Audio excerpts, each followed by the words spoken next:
Hey, what's going on, people? Welcome to the show. This is James from My Take on Reality. We have the Speak Pipe Show, Speak Pipe Extravaganza. Hold on one second. Let me do something because my screen just went blank. All right. If you guys can see me, you can hear me, drop me a 1 in the chat so that I know that I'm good to go. And we are rocking and rolling. Let me switch that over. Yep. All right. Thank you. Yeah, welcome to the show. Very exciting time. We have some speak pipes to get through. But before we do, I wanted to just mention with regard to Sister Wives, kind of what I have planned, what I'm doing. Kind of like what I did for the Janelle video where I talked about legalization. I'm going through like the Facebook chat groups and Reddit, our Facebook group, as well as other Facebook groups. And I think it'd be a worthwhile exercise to talk about some of the things that I noticed, like what's being said, right? Because with the innovation of the like the whole, I won't even say innovation, it's the revigoration of the whole catfish storyline, where now we're talking about catfish, whether Mary was faithful to cheating, whether Cody was wrong, who was wrong. And there's a lot of discussion around that. So I'm gonna have to put my take on it. Had to put my stank on it. Just want to talk about it, not necessarily because at the end of the day, I think that the issue itself is so old. It's so past its expiration date that whose fault it is, I think, is irrelevant for the most part. Like, it's like whether if it's Mary's fault, then like Cody might be upset, he might be mad, he could be hurt, which is fair. That he can feel how he wants to feel. But there's so much water under the bridge and so much time has passed. And he says that he's happy now. He's in a better position with Robin and he has the love of his life and his life is going perfectly. Then there's really no point other than to, twofold. One, to public humiliate Mary and create an issue which just kind of drives her into the ground. Two, I think that it's a direct result of their lack of storyline. Because they don't have anything else that they want to talk about or address, or nothing new that's going on that's interesting or noteworthy screen time, they're finding something that has caused like a big discussion in the past, and they're just kind of reaching into the ground and pulling it up out of its grave. I think that that's all the catfish stuff really is, right? I will say, though, there are new things that we can talk about with regard to the catfish situation, and especially in light of where people are kind of appearing now. You know, it's just when we look back on it, with the information that we have now, the positions we have now, the personalities that are kind of revealing themselves now, it does give a different little twist to the whole situation.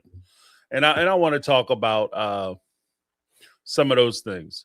Now, my whole point and purpose in this isn't to embarrass anybody, humiliate anybody. I'm certainly not trying to jump on the bandwagon of beating up on Mary. Because I had said before, one of the reasons why this isn't one of my favorite things to talk about is because ultimately it does feel like bullying. Like this feels like a high-tech bully situation where we know it's something that's embarrassing to Mary, and she's humiliated about it, and it will keep talking it up, dragging it up, because it's humiliating to her. A way that I think she could take the teeth out of it, if I'm going to be honest, is that if she comes out and just admits what it was, what it is, what it was, and, you know, get past it. You said you were sorry. You said that you apologized. And like Cody, when he went on his apology tour, apologies, if you don't acknowledge what you did and you don't accept full responsibility for your participation or your actions in a particular thing, then your apology is meaningless. Your apology is worthless. It doesn't mean anything if you say you're sorry. You know what I mean? Whether you're apologizing to Cody, you're apologizing to the family, you're apologizing to the fans, whatever. So from that respect, I just say that if you're going to stand 10 toes down on, I did nothing wrong, you know, then this is always going to come up, and you're always and more to the point, you're always going to lose. Because honestly, it's a if we're going to maintain a standard of principle, it's an indefensible position. It's an indefensible position because, and I'll get into it in the video, but we had a couple comments that I saw. Let me check them out. Hold on one second. Then we'll get into speak pipes. Well, everybody's here. But let's see. Cody could have left Mary alone, but he wanted to punish her for misbehaving. Well, yeah. Plus, I said before, and I stand on this. I said this years ago on YouTube, and this has always been my feeling on it. When you have somebody in Mary's situation, and Mary, Christine, Janelle, and you have a group of people, examples must be set. Examples must be set. Part of Mary's role after the catfish incident was that she became a living reminder to the other wives of a couple things, right? One, if you walk out that door, you'll realize that there's nothing better for you out there, which is kind of like code and used in every abusive relationship. You know, you ain't never gonna find nobody better than me. You're worthless. You ain't shit. I'm the only one who's ever gonna love you. If you do find somebody else, they're gonna treat you worse than me. And you're lucky that I'm spending time with you, et cetera, et cetera, et cetera.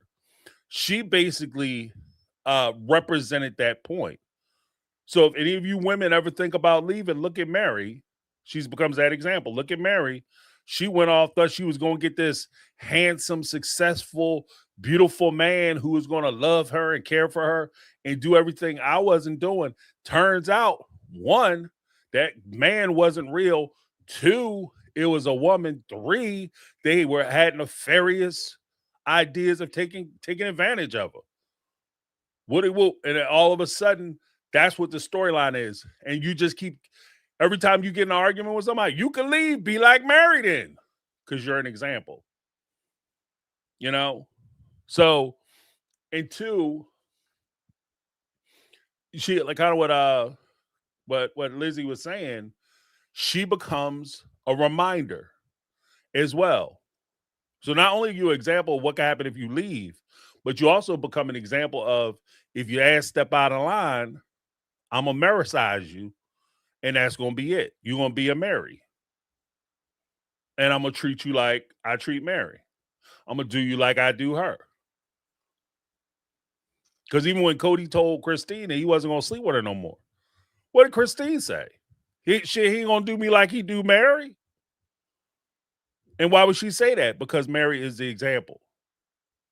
Because you know that he's capable of it. It's one thing to talk about how you go on this and you go on that. It's another thing for you to say, have a living, breathing example that exists in your family that you can show people. You don't think I'm capable? Look at Mary. Go talk to Mary. You find out about me. I'm that one. So, and there's a couple other things, but I mean, that's basically it. That's why he kept her ass around. That, and then 3, of course, he wanted to punish her. You know what I mean? Because he didn't like her ass. And it was just a way for him to punish her and be as mean and nasty to her as he thought he wanted to be. If anything, he might be more hurt that she actually left when she did leave. He lost that little bit of control. Because it's not that I want to be with you. I just, 1, don't want you to be with anybody else. 2, I don't want you to be happy. And 3, I want to be able to continue to mistreat you however I treat you. And you just have to take it. So, we had what did Megan trying to say? Megatron, what's up, girl? Hey Betty, how you doing? Miss Betty in the house.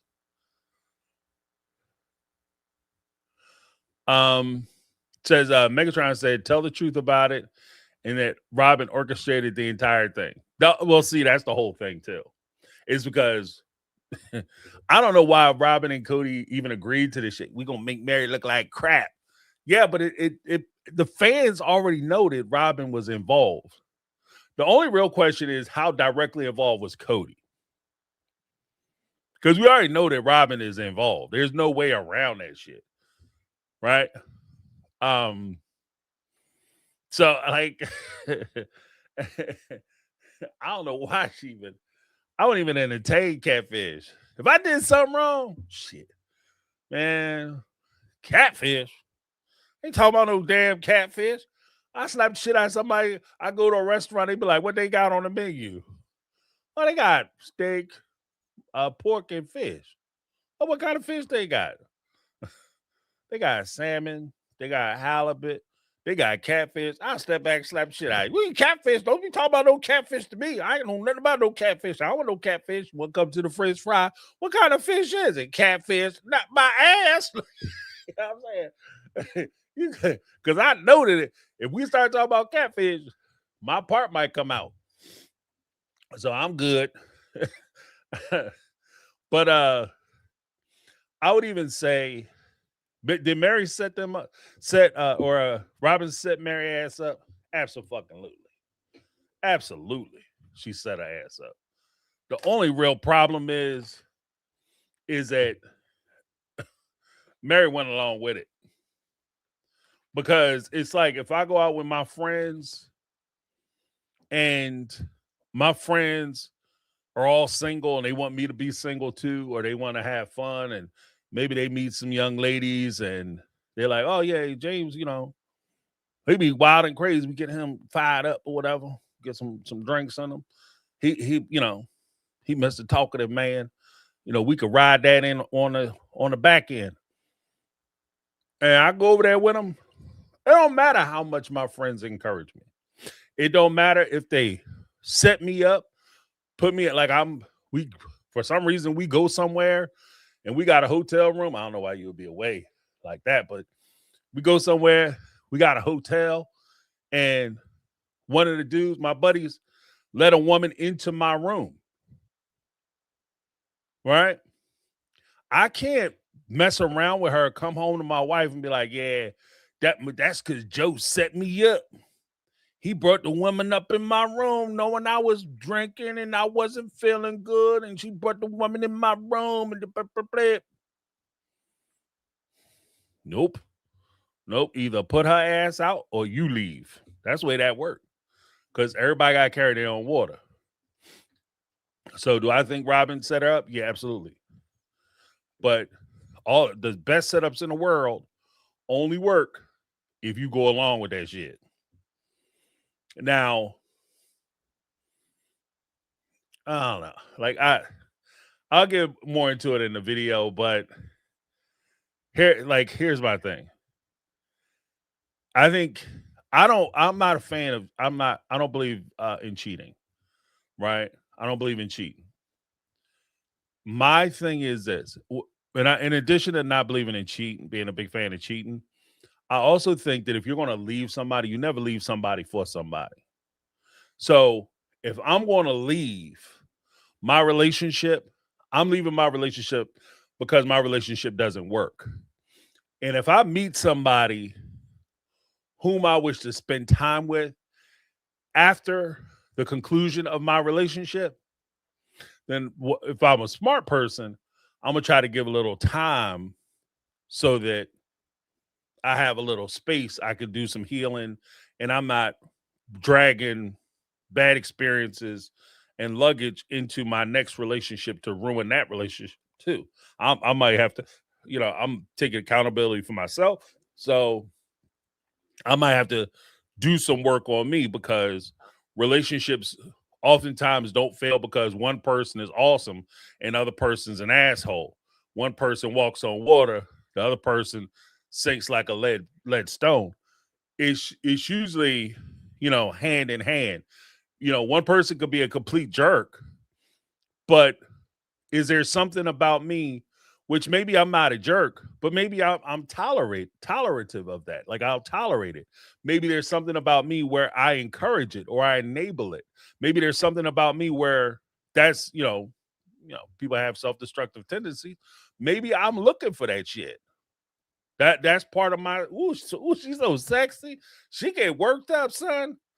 She passionate because she will bust the windows up out your car, man. You make her mad, she'll flatten your tires, scratch your paint.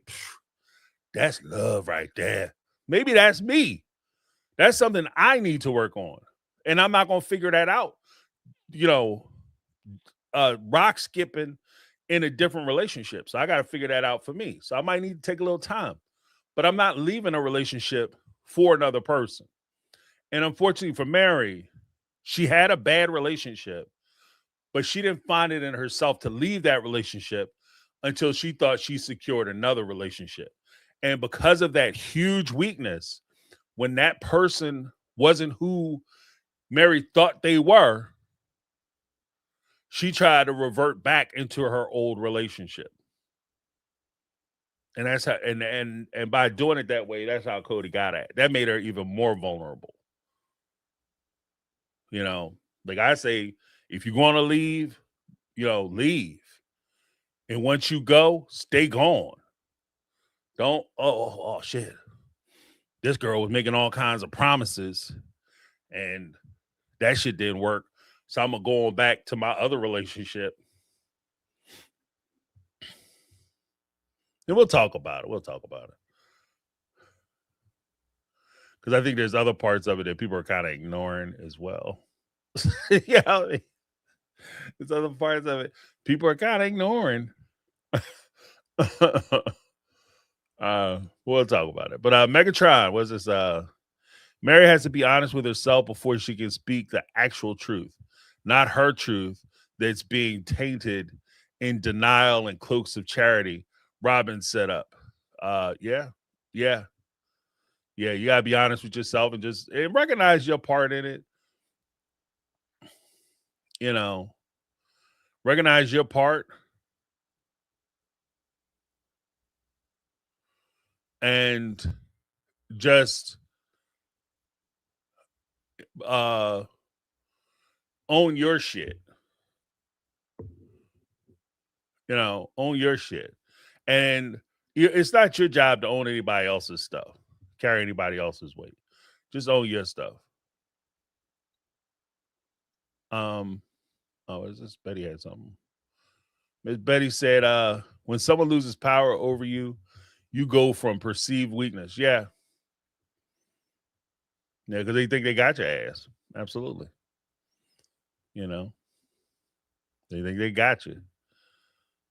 But the part of the thing with having somebody having power over you, a little secret, and this is just off the dome. I got to think about it a little more, maybe come up with a converse position.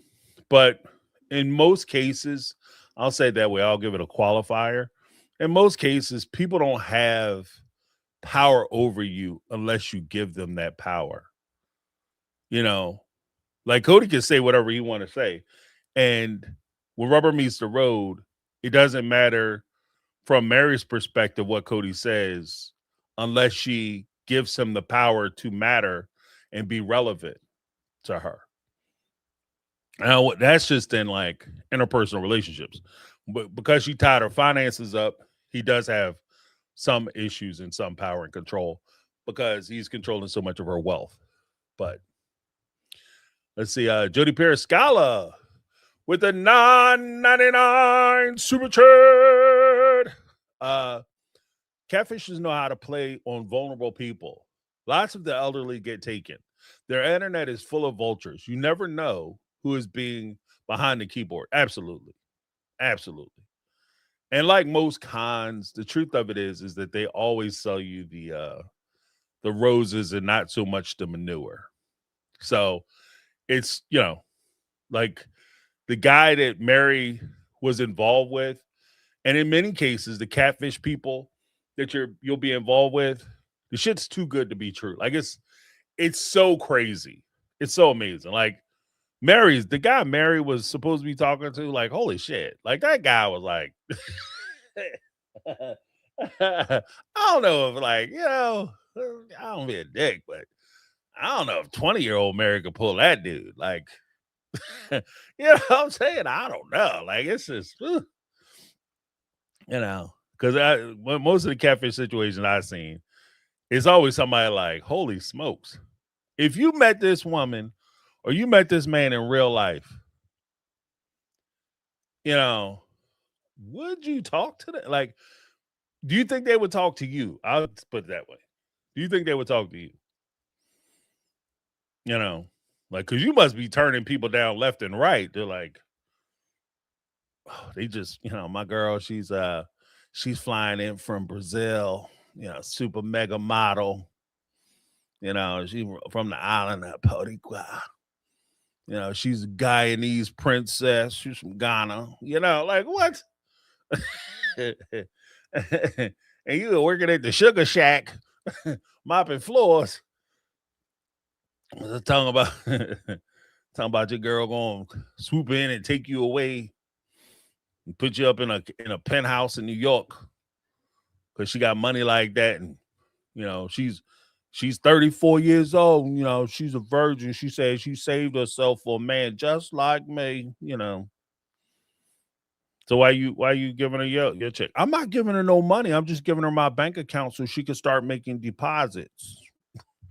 That kind of shit. I put her name on my bank account because it'd just be easier for her to make deposits. And a lot of times they do know your vulnerabilities because that's what they prey on. In Mary's case, they call it the catfish. I think it's actually, if I want to be 100%, I think it's actually, as fans, much like I said, we have to stop calling the McMansion Robin's house and start referring to it what it actually is, Cody and Robin's house. I think with regard to the catfish, I know that's the popular term for it, but I don't think that's an accurate description because Mary didn't get catfish. You got set up. There's a difference. Okay. Like if I'm walking down the street, and I'm supposed to be meeting my buddy at a location, right? At a house or something. And I go to the house, ring the doorbell, 4 armed men come out. They run them pockets, strip my jewelry. I don't wear jewelry, but I have jewelry. They take my jewelry and all this. Take my money, take my car keys, everything. Right? Credit cards, wallet, all that shit. I got robbed. Right? But if my buddy, my supposed friend, asked me to meet me at that location, and he told me, James, make sure you wear your stuff. You want to be decked out.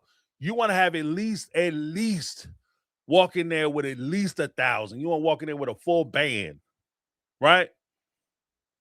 And make sure you have your and just in case, make sure you bring some plastic in case some of the places we go don't take cash. They might just only do credit. So make sure you have some good plastic with some good limits because we might get some gold place. We got bottle service. I'm like, well, first of all, I can't go.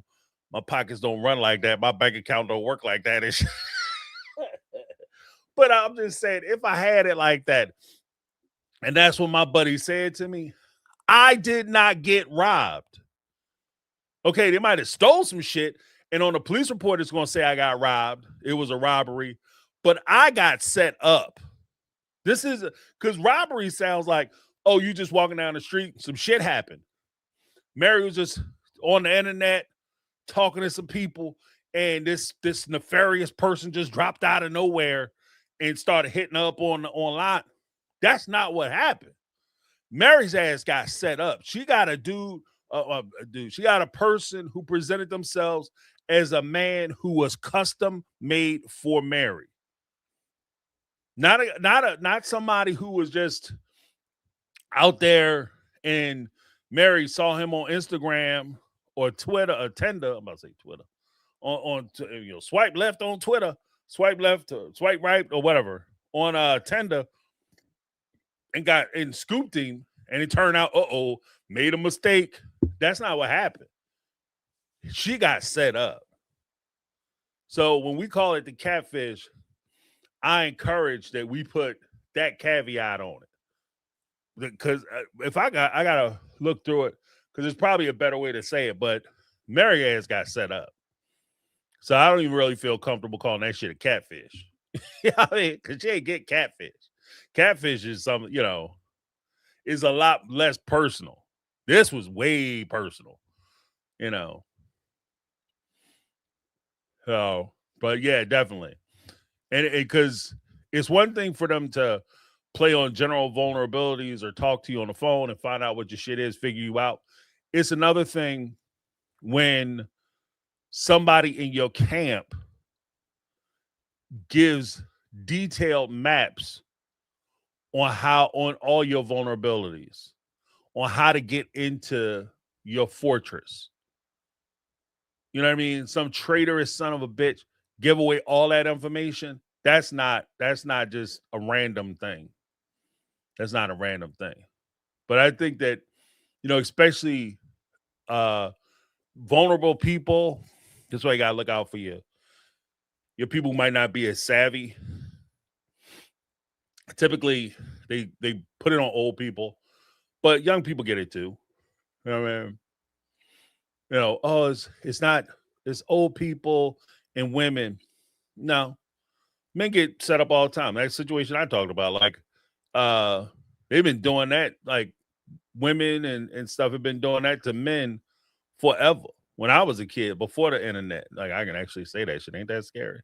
Before the internet, y'all, they was doing that to people.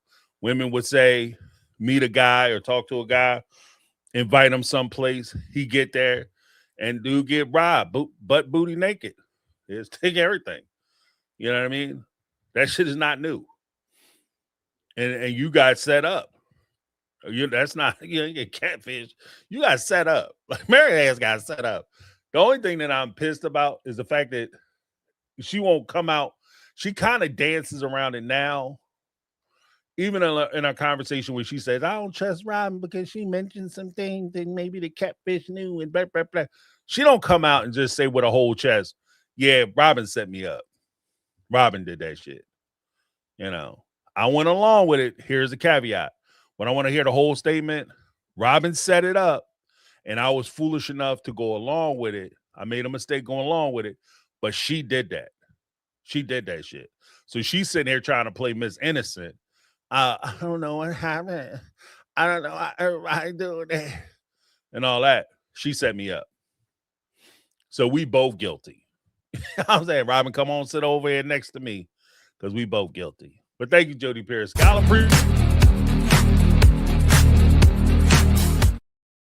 Then we have Megatron with the $5 super chat.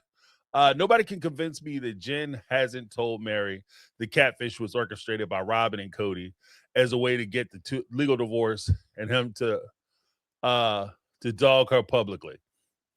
Yeah, I'm sure they've had that conversation.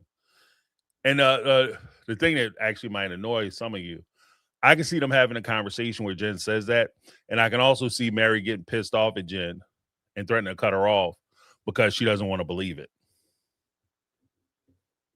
That's the other part of it. Because you can't, like, what was the old saying? You can take a horse to water, but you drag a horse to water, but you can't force him to drink it. I think that's what Mary is. You can show her all the evidence in the world, and there's going to be a part of Mary. Mary might, even if she admits it out of her mouth, there'll still be a part of Mary that deep down hopes that Robin denies it, hopes that Cody denies it, and they come back and retort with some evidence to display that they didn't do it. And barring that absolute, like, yes, we did it, because even crazier, if they came out and said, yeah, we did that shit. Yeah, I did that. Yeah, I did for sure. Set your ass up. I'm sorry. Mary would forgive him. So, I mean, that's kind of where we are. I think she would forgive him. But thank you, Megatron.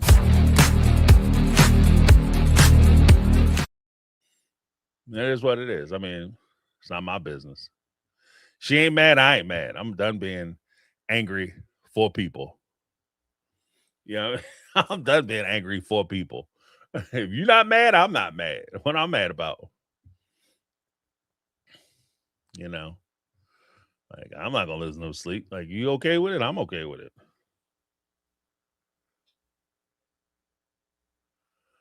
What is this?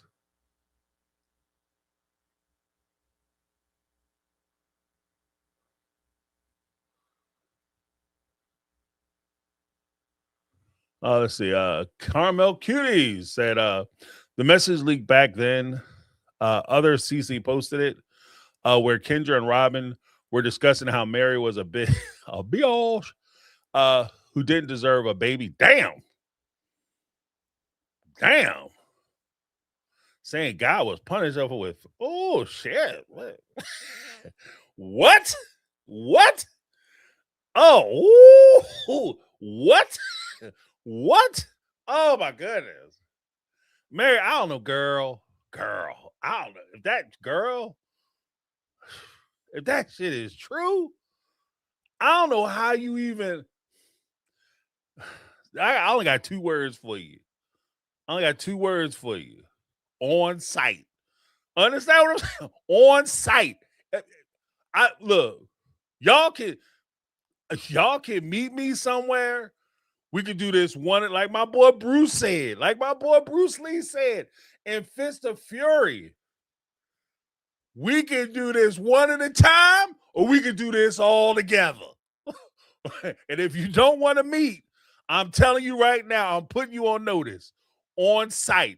When next time I see your ass, we getting down. I don't care where it is, what's going on, we getting down. Because that shit is too far. It's one thing for Kendra and Robin to talk about, like, yeah, I wanted to embarrass and humiliate Mary, so I set up a catfish thing. That's bad, you know. But talking about, you know, you don't deserve a baby, and I'm being punished by on site. Bad shit happened to me because she didn't just not get pregnant. Mary didn't just not get pregnant. She lost children.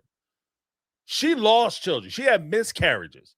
So you telling me losing kids was a means of punishing me out your mouth? Okay. On site, meet me at bop at this time. We could do it one at a time, or we could do it all together. However you want to do it. We get down all together. We can party up. It don't make a difference. Or on site. No appointments necessary. No waiting. What? No, player. No. You don't get to start. No, you don't get to do that. That's too far. That is way too far. That's way over the line. You should marry. Look. And then Robin ass sitting there talking about her little goblin ass sitting there talking about, I don't owe nobody an apology. You should apologize for that shit. You should apologize for this. I don't care about everything else. Yeah, I took, your man chose me. I stole all the money. That's bad enough. If your kids, that's bad enough. But talking about taking kids, y'all just living. These folk, boy, they live reckless. They shit up out there. The stuff that fall out of their mouth is incredible. Y'all incredible. Y'all just don't give a shit. Like I'm living my life La Vida Loca at that point. You know what I mean? Oh man, like my movie, but greatest action line, same movie. Fist of Fury, same scene. Homeboy came up, he was like, "You coming here by yourself? You must be tired of living. You write shit like this, you canceling your subscription to life. Like, what are you doing? Like, there's easier ways for you just to go ahead and do yourself, because doing this will get you knocked off. You can't say this. Like, some people, it's just words, it's not a big deal. But it also depends on your audience. Because some people take this is deadly serious. This is deadly. This type of talk, like, I mean, I talk reckless sometimes too. I'm talking reckless now, right? This shit is reckless. But damn. What? Oh man, Robin, girl, she's the moral compass of the entire family since the beginning. The directions is to hell. The directions is taking you to hell, son. Get off the train, because you don't want to be there when the shit start getting hot. This train is going to hell. It's express. Are you crazy? Oh, I tell you what. I'll be hesitant to whisper that shit to somebody, much less send it on like correspondence that somebody could copy and send somewhere else and shit get leaked. Bless you. Bless you. Those text messages back then were horrible to read. Show Robin's true evil side. Oh, yeah, you don't get to. If something happened to my children, and you, why you get so animated, James? You always go to the hands-on stuff. I don't like it. You act like such a savage. One thing you don't get to do, I'm very calm. Like, I know I don't come off that way. This is a show, though. I'm very calm in my real life. The one thing, though, I'm going to be honest. The one thing that will always get me, don't talk shit about my mama.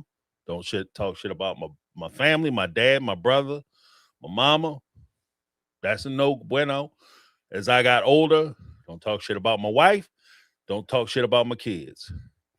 And if something were to ever happen to my children, and somebody came out and said, that's why blase blah happened to his kid, that was the Lord punishing him, and he did it through his kid, I'm telling you, I have zero chill on that. I got zero chill. That's a zero tolerance situation. I can take most things. If you say some shit about me, I can handle it. But I'm telling you, I could not do that. I don't have the tolerance for it. I don't have the tolerance.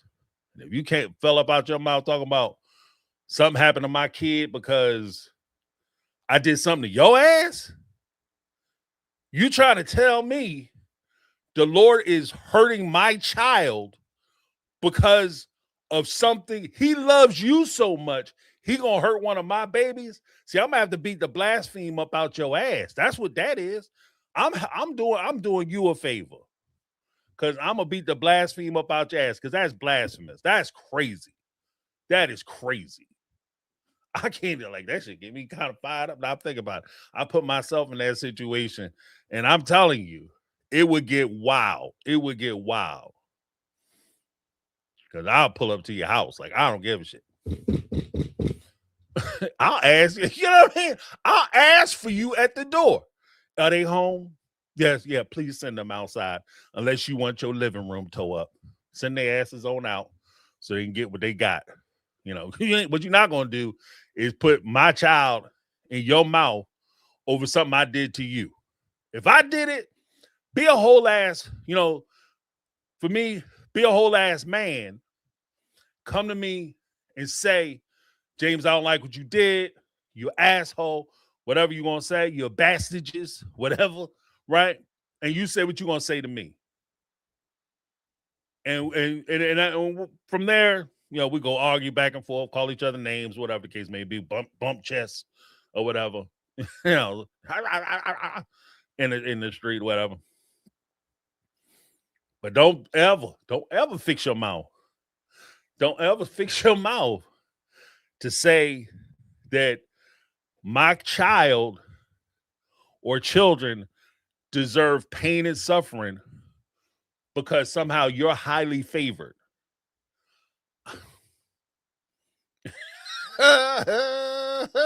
I will wear your ass out. Like, don't do that shit, because that's crazy to me.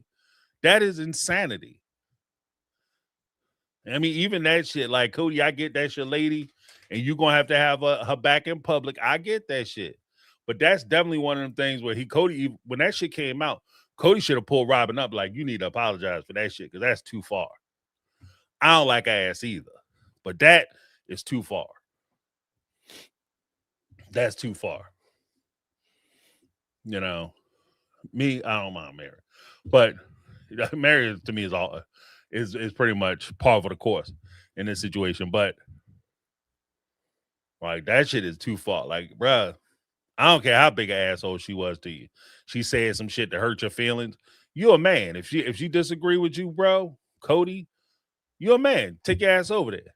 Robin, be a whole ass woman. You big enough, bad enough, strong enough. You can come in here and take money, resources, time, and attention, and capitalize off of everybody's husband.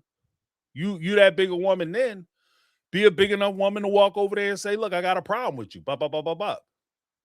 Here's my issues. Da da da da da. But for you to go behind my back, like, I don't even give a shit about you talking about me behind my back. I don't care about that shit. But you say something about my kids and wish hateful shit on my children. Oh, yeah. On site. I might not even be no appointments on that shit. I'm gonna be honest. I don't know. It might not be no appointments on that one. Meet me at the nope. Nope. I'm arranging the meeting. When I catch you, I caught you. You know what I mean? What? That shit is crazy. When they said amen, James, I can't be mad for these people anymore. They don't care. Exactly. I'm just at that point. Like, cause that, and Mary, I don't know how you sit on that couch with that shit. Like, if that shit came out and somebody said that, I don't know how you sit on that couch and pretend like, yeah, I mean, it only works really one way.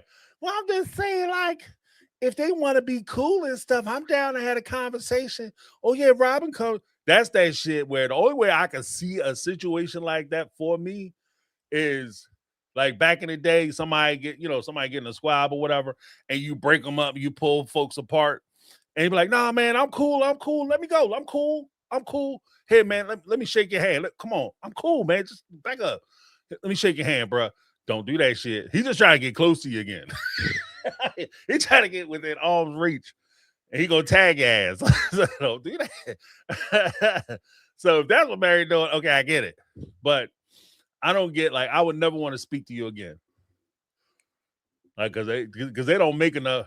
Look, if you, I'm gonna say something fucking reckless, but if you say something about my kids like that, because the way I take it, that again, my children are being hurt, harmed, punished, or unalived because of something I did to you, some petty ass disagreement I had with you. My kids are gonna be unalive. You need to stay away from me. You need to stay away from me. Because I'm telling you right now, there ain't enough money printed in circulation that you be able to bail my ass out. There ain't enough money in the world for them to be able to, like, all right, here we go. Let James out so he could be in the street until his trial start. We ain't never letting his ass go. But he did. Okay. Shit, we trying to figure out we can express train his ass right to the prison.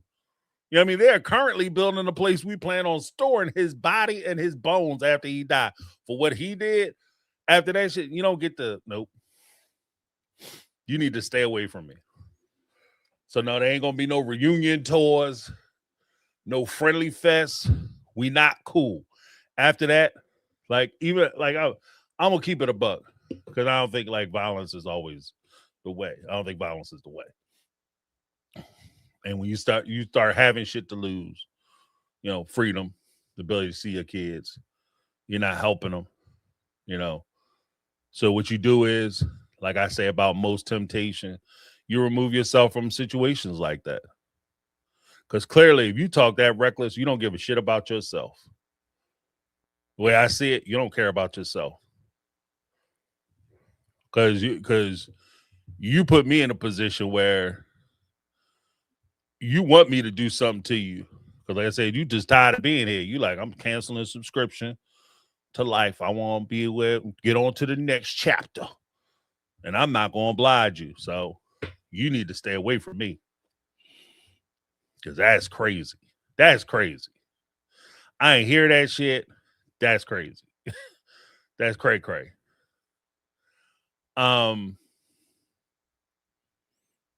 Yeah, that should give me a headache just thinking about it. You know what I mean? What? Yes, the Lord punished her because she tried to pretend like she didn't want to be my friend. And blah, blah. I asked her for some money and she act like she don't want to give it to me. That's why she got a graveyard for a womb. Like I will put what? That's why she had miscarriages. Because I would run the whole like you the way my mind works, I listen to your statement and I play it all the way out. Play it all the way out. So I get all the implications of what you're saying. Because implication isn't just, oh, that's why you can't find a man or you can't find a woman. That's why you gonna die alone or some shit like that. That's one thing. But that's why the Lord only gave you one child because you're such a terrible person. Especially keeping it light. Robin knows. If I know that Mary had miscarriages, Robin's nasty ass know that she had miscarriages. Robin knows that.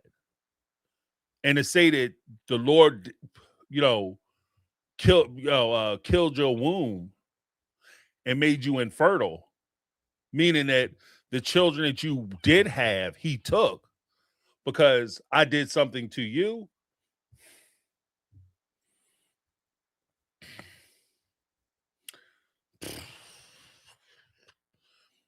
Not a good look. Not a good look. Yeah.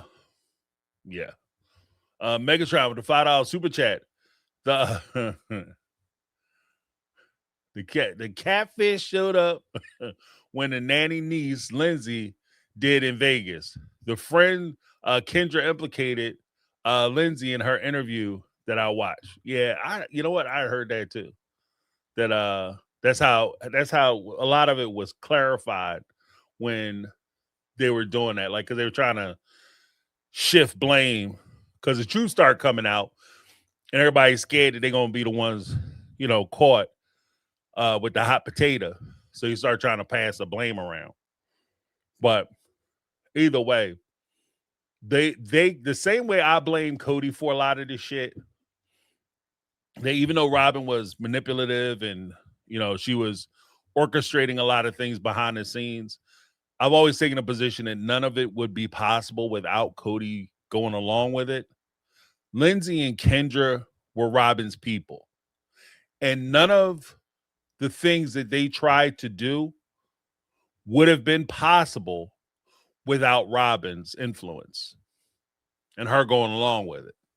Like, Robin could have nipped the shit in. Like, if she knew about it, heard about it, or, you know, they were telling the story or whatever the case may be, she could have nipped a lot of that shit in the bud early on if she wanted to. But clearly she didn't want to. So, but let me give you a little something. Yeah, that like, that shit threw me for a left, boy. Like, what? Mary, why are you trying to be friends with these people? What is wrong with you? we could never be friends. We could never be friends after some shit like that. You say some shit like that. There's some places like, what do you call it? Red line, or, some things you say you can't take back. And that'd be, for me, that's one of the things that you would say to me. You could never take that back. Oh, I'm sorry, I be tripping. I'm sorry I had too much to this or that. Then you need to get yourself in a program. You can't forgive me? Nope. Nope. I forgive you for me so I can move on. And I can't forget, and I'm not going to look past it. So me forgiving you doesn't mean we get to hang out again. So yeah, no. Yeah. But thank you, Megatron. Oh, baby. All right, Miss Betty. You have a good one. Oh, I got to get to some of these speak pipes, y'all, because man, this shit gonna have me. I'm already fired up. Like, yeah, I have an eye ache. You know what I mean? You ever get one of them headaches where your eye be like, just one eye be hurting and shit? My eye hurt. Cause what are you trying to do to me?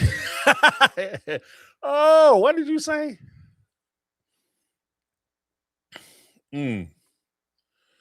I couldn't do it. Bless you. Bless you, Mary. Mary must be trying to get into heaven. I don't know what you did, Mary, that you trying to get into heaven. See, I will forgive you for turn the cheek, and you slap me in the face, I'm going to turn the cheek. And if you kick me in the ass, I'm going to turn that cheek too. Mary, you trying to get into heaven. I couldn't do it. Carmel Keeley's with the $5 super chat. Said, it pissed me off to see Robin offer to be a surrogate when she knew Cody didn't want more kids with Mary. Then to see this text, pure evil. No one deserves that. 100%.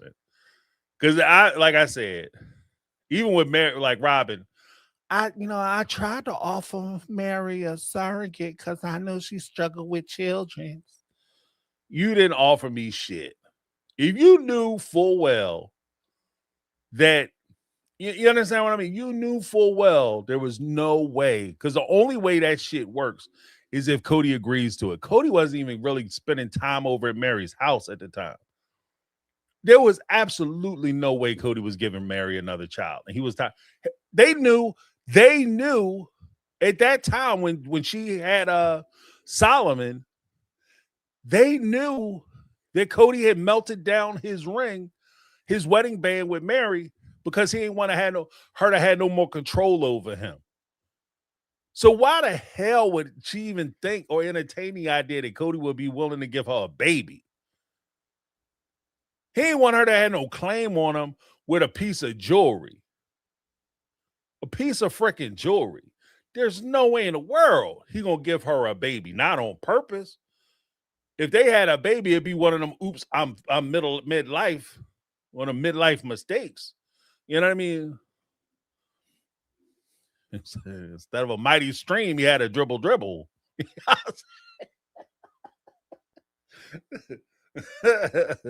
don't know what happened, girl. Prostate too big. I don't know. I'm just saying. Yeah. And the fact that Robin keeps bringing that up like we're supposed to give her credit for it. And I didn't know about the email thing. I just know I didn't give her credit from the beginning. Cody was never going for that shit. Especially, he wasn't going to do it because what Robin was actually offering. Cody he met the woman of his dreams, his soulmate. He brings her into the family. She already comes in with 3 children. He has 1 child with her that's between the 2 of them. So that's 4 kids. Cody tops out at 6 kids per wife. That's his running average. So she's already got 5. So if she has another one, that's 6. And so there's no way in the world Cody's going to run the risk of, I'm going to have Robin give Mary a baby. And then when I want to go back and make another baby between me and Robin, Robin's like, no, shop's closed. And especially when they start going through, because Robin was having trouble with her pregnancies too, towards the end. Supposedly, line, storyline maybe. But she was supposed to be having trouble. So if she's having trouble and she's getting older, and this is a family that's experienced the heartbreak of miscarriages before, there's no way in the world Cody's gonna be like, yeah, I'm gonna give Mary a child from Robin. Me and Robin conceive a child, put it in, or me and Mary harvest eggs from Mary and put it in Robin. So now I have a Robin putting her life on the line for Mary, and then she have a baby for Mary, go through the pain and discomfort of childbirth for Mary. And then when I'm like, Robin, let's have another, she's like, no, I'm done. Cody's not doing that shit. He was never doing that. He wasn't doing that. So I was insulted when you know what I mean? It's not a thing. Like maybe y'all don't understand how this works. Like, because having babies is crazy. Like y'all know, having babies is crazy on a woman's body. So that would be a tremendous sacrifice to say I'm willing to have a baby for you, because of how many changes women's bodies go through having children. That's huge. But I don't think that Robin is the person to do it for. Because if that was the case, what I also noticed was, if that was the case, when Mary went to Cody and said, I want to do it, why? And Cody was like, nah, I don't want to do it. When Mary went back to Robin, was like, I told Cody I want to do it. And Cody said no. Then how come Robin didn't immediately say, Mary, come on, girl, grab her hand and walk over to wherever Cody is, probably back at her house, and walk in our living room and say, Cody, we're doing this because we're a family, and Mary needs to have another baby. And so, you need to, we need to go in the back, do what we need to do, pop a mister, and then, give her a child, because we a family, and argue with them the way, defend them, because you got our back, girl. Mary had to do that shit by herself. Go talk to Cody, talk to you, go talk back to Cody, go talk to you. Mary had to do it by herself. But you all up in everybody's business when it comes to dumb shit. Christmas phone calls, you on the phone for that and interfering with that, but you can't get involved with the real shit. That's what I'm saying. You can't get involved with the real. I don't know what you all worried about the dumb shit for. But thank you so much, Karma Cuties. Let me give you a little something.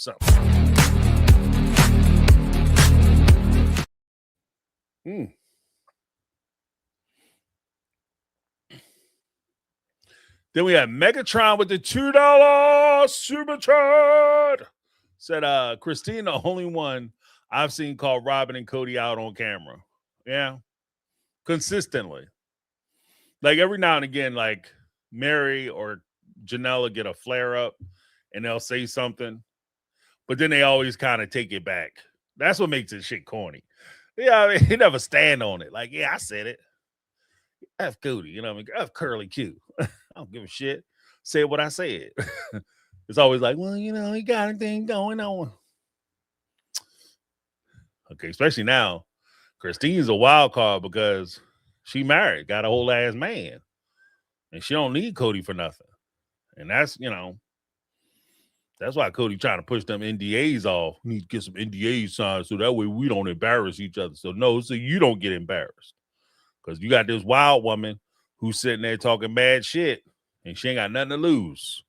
That is the most dangerous cast member ever on a reality show. Ain't got shit to lose because you can't do nothing to her.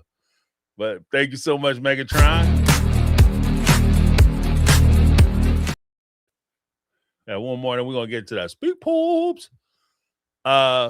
Sharon Martina. Sharon Martin. Did I say that right? Martinet? Sharon Martinet? I think that's right. With the $4.99 super chat.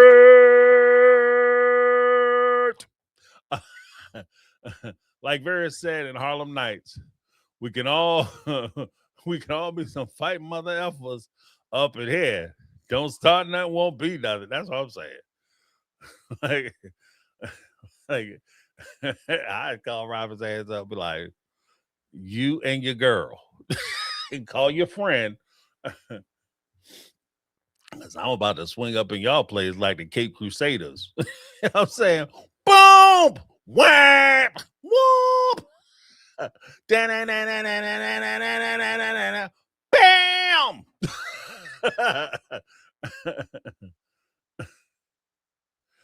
That shit is crazy. He talks so reckless. I know I be talking shit too, but that's crazy. That's crazy talk. I know, I get it. My humor is a little dark sometimes, but y'all nuts. Like I'm like, oh yeah, I said that, but I was joking. Y'all say stuff like that. That's not a joke. That shit is crazy. But thank you so much, Sharon. Oh, I can't believe it. That is crazy. That's why she ain't got no children. That's why the Lord took away. Just on that part. The last part gets you pulled up on. You trying to drag God up in some stuff. He ain't got nothing to do with this foolishness. But first caller, we got Mary. Not caller, SpeakPipe. Mary's messages. Hey James, this is Mary. Hey, I just was listening to the replay for Thursday night, and Carmel Cuties was talking about Janelle and kind of the reasons why they left. But Christine didn't leave because she had a child almost die, and because he didn't go to Isabel's surgery. Christine left because they're not going to be intimate anymore. Is that the reason Janelle left? Because they weren't going to be intimate anymore because he was only with Robin. Was a real reason they left. Had nothing to do with the kids and all about themselves. You can't even make this stuff up, man.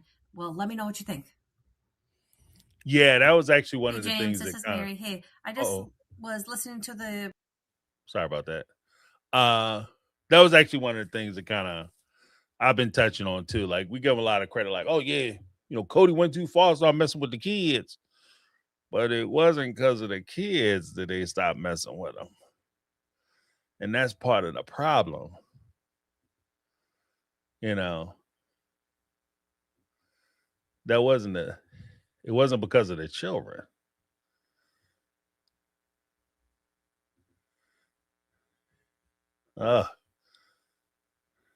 It was because, hold on a second. Okay. Yeah, it wasn't because of the kids, that they did that. It was because he had said he was going to stop companioning with them. Like he was going to stop. I'm trying to say it without. So they was no longer going to bump and grind. Like it's just, it's not a good look. It's not a good look. But we try to make them perceived or receive them better, give them the benefit of the doubt. But that is a thing. Here's Mary too. Hey James, this is Mary. Hey, I just want to talk about Mary, and I really don't think she was in the family after she divorced Cody. It's just not possible. Cody shunned her. Cody made her have a list, told her she's going to have 20 years of hell before he'd even consider anything with her. And what does she do? She stays. And Cody, with the shunning, was sending the clear message to the other wives: either follow his lead or they're going to be another Mary in the family too. So I don't think Mary was ever part of the family after the divorce, because really none of these people talked to her. None of these people want anything to do with her. Christine's telling her she's heavy when she comes into a room. And if you have family treating you like this, then who needs enemies? Because this family was the worst. And then Mary going on to say, oh, the joke's on Cody. I only stayed 12 years. I don't know. This is just a whole nother part of insanity. Why Mary never left, I have no idea. I don't know if she's going to endure to the end, but man, it just takes kind of a a lot of therapy to get over all of this. Anyway, let me know what you think, James. Yeah, yeah, I think that that's one of the issues that, like, we I think we see it as um people who are outside watchers. Like, we notice that, Mary wasn't really a part of the family. And by our logic and our understanding of how the family worked, she wasn't a full member of the family. With regard to cheating, um, she thought she was. And so, yeah, I mean, that's really what matters. Like, because if she wasn't a member of the family, then when they were moving from Vegas, why did she go? Why did she sell her house? When she sold her house, why did she follow them to Arizona? You know what I mean? Like, if you are not a member of the family, you're not a member of the family. And if they're allowing you to participate and do stuff because you like the weird, sad friend that, just let her hang out. What's the harm? If you're that person, then that's actually sadder for Mary. But I think it all comes down to what you agree to. Mary agreed to be Cody's wife, and she had an understanding that that was the relationship. You don't get to step out of your relationship and then come back because that relationship didn't work. So I think that's the weird part. But I get what you're saying. Like, she was mistreated. Like, it was crazy. I might say that she was cheating and she was wrong for cheating, but I understand why she did it. I understand why she was vulnerable. I think she was vulnerable. I think she got set up. I think Cody created an environment where cheating could happen, and I think that he has a part in that. So, I mean, there's enough blame to go around.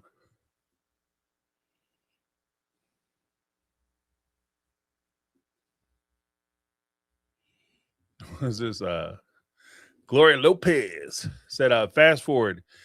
Here we are focusing on past BS to hand their hands and say, hey, look over here. Well, because this is the only thing that they have really to talk about. And I think that it deserves some commentary. Like, because I'm not a big fan of the catfish discussion. Because, like I said, I think that there's enough blame to go around for everybody. But I think that what makes the catfish discussion catfish, because it was a setup, what makes it interesting is there seems to be a sliding scale of principles. You know what I mean? Like, and that's kind of where my next video will be talking about that. Like, because wrong is wrong.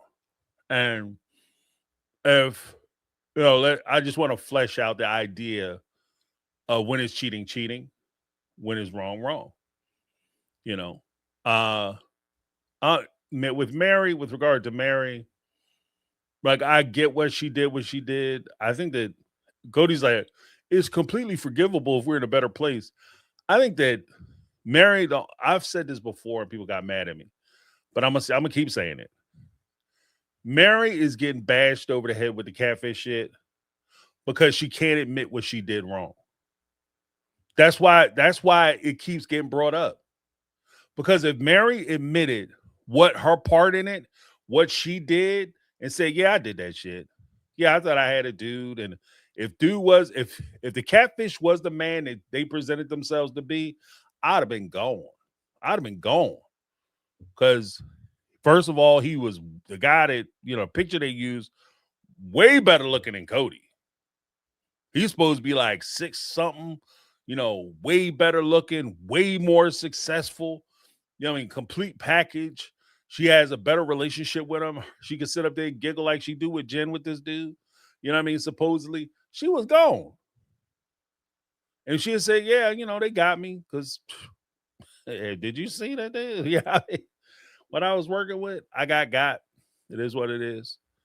If she had just said that instead of trying to make it into this like some nefarious person dropped out of nowhere and she was having this innocent conversation trying to be a friend, and all of a sudden they went psycho on her and she was so scared and didn't know what to do and she couldn't tell nobody, and all this, and she's been victimized and mistreated.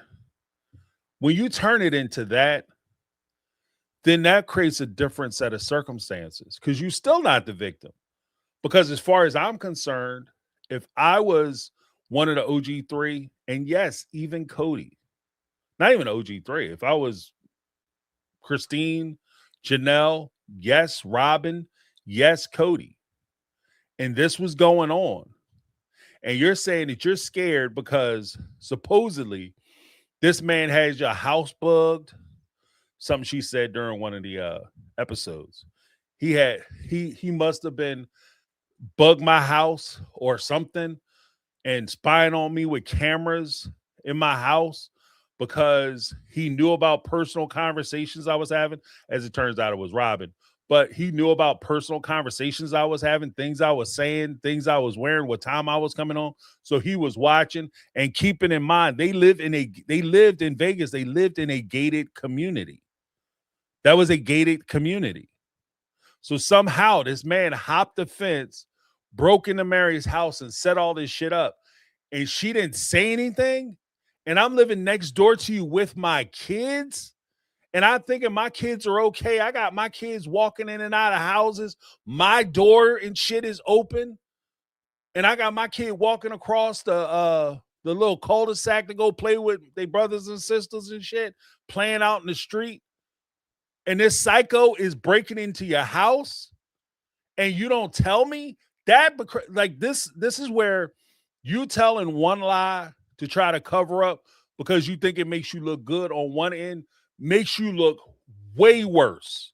It's one thing for you to be stepping out, cheating or backstabbing your relationship. It's another thing for you to put your family, more importantly, your kids, in jeopardy. And the story she's telling is essentially doing just that. She's putting her kids in jeopardy. And I would take issue more. Like if I believed what she was saying, I would have more issue with that. Even if I was, yes, Robin, even if I was Cody, I would have issues with that. Because what you don't get to do is you don't get to make decisions where you put my kids in danger because of the bad choices you made. If you decided to befriend this person, this guy was your friend. He wasn't even a boyfriend. He was your friend. And he lost his damn mind. What you do is, my house might have been bugged, and I know if your house was bugged. Then what you do is, you say, James, let's go down to the park. I want to show you something, all right? Yeah, because I think the kids will really enjoy some shit. We get in the car, we drive to the park, you get out the car, you walk me over to the monkey bars, and you tell me what the hell is going on at the crib. And you let me make decisions for the safety of my family. But what you don't get to do is you don't get to sit there and hide and pretend like you too embarrassed because you don't want to tell nobody some shit. And that's what I'm saying. Like there's like the stories they're trying to tell, I think are deeper than the lies they try to tell, have deeper implications than just he's just a catfish person who conned me and was threatening me and I was dealing with this by myself. If he's crazy enough to break into your house in a cul-de-sac, and according to Mary, he was threatening the family. If you threatening the family, you threatening the kids, you threatening the wives, and you don't let me know that this shit is going on, then there's something wrong with you. And I would have issue like the story she's telling. Like I said, if I believe Mary, then I would have a real issue with Mary. 100%. I would have a real issue with Mary. Like we go down to the beach and you see a shark fin and you stand on come on, Mary, come on, we all go bring the kids with their red ass shorts. We're going to get into the ocean and go swimming. And you standing on the beach. Well, I'm scared of the water. That's all you want to say. You don't say, oh, I just saw a shark fin, like 2-3 shark fins go around in a circle and dip under the water in the shallows. You didn't say that shit. But then I'm so, oh, okay. Well, I mean, you was scared and shit. You was scared. No. You don't get to stand by and put your hands in your pockets. So that's, and especially some shit you brought this. This is your problem. So, yeah. And that's why I'm saying, like, if you tell the truth, the truth would depower a lot of this conversation. It's only really a conversation because Mary's actually the one keeping it going. If she told the truth on what it was, then we could focus on the Rob and Cody aspect. We could focus on the Rob and Cody aspect. You do that, they ain't gonna bring it up no more. I guarantee it.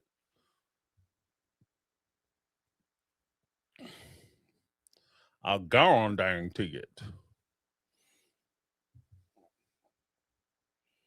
But good point, Gloria. I mean, I do think it's a distraction. To her point, I do think it's a distraction because distracting us from the reality that they don't have nothing else to tell us. That's all they got.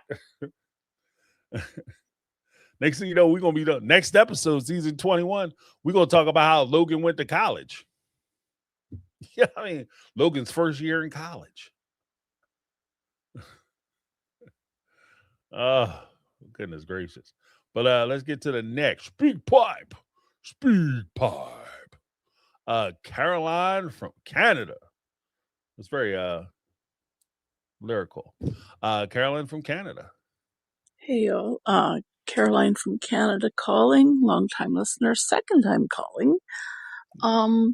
So remember how Mary had to bring in an accountant and show all of her books to prove that she was giving the right amount of money to Cody and Robin's so-called family fund? I wonder where she got the idea that she could possibly not be giving in enough. Could that possibly have been Janelle? Thinking she was holding back, especially now that she started this nonsense with regards to taking the money and run. And second little conspiracy theory I just thought of tonight, listening to how Robin basically confirmed she had something to do with the catfish issue. Again, bring up that dreaded crap. Sorry. I wonder how much Robin's mother played into it, seeing as her mother seemed to have taught her everything she knows, and she had all these other people helping her try and get things done with regards to Mary and the catfish. Wonder if Robin's mother helped her out with some ideas on that one. What y'all think? Yeah, that's another thing. I don't know why Janelle, you messed up, girl. You messed up because I didn't even think about that. But Carolyn from Canada, I hate to say this shit. I do. Trust me when I say this. I hate to say this. But Carolyn from Canada might be on to something. Sometimes you just pick, you know. Oops. Because Janelle may not have been in a meeting, but Cody might have ran that past Janelle because she's supposedly the bookkeeper and she's the one keeping up with how much everybody's contributing. And it would make sense because Cody doesn't have the time nor patience, dare I say intelligence, to actually go through the books that way where he's looking at it and seeing how much money is coming in. And he wouldn't have any idea of like how much Janelle contributed or how much he could have contributed or whatever case may be, or, you know, the money's falling off.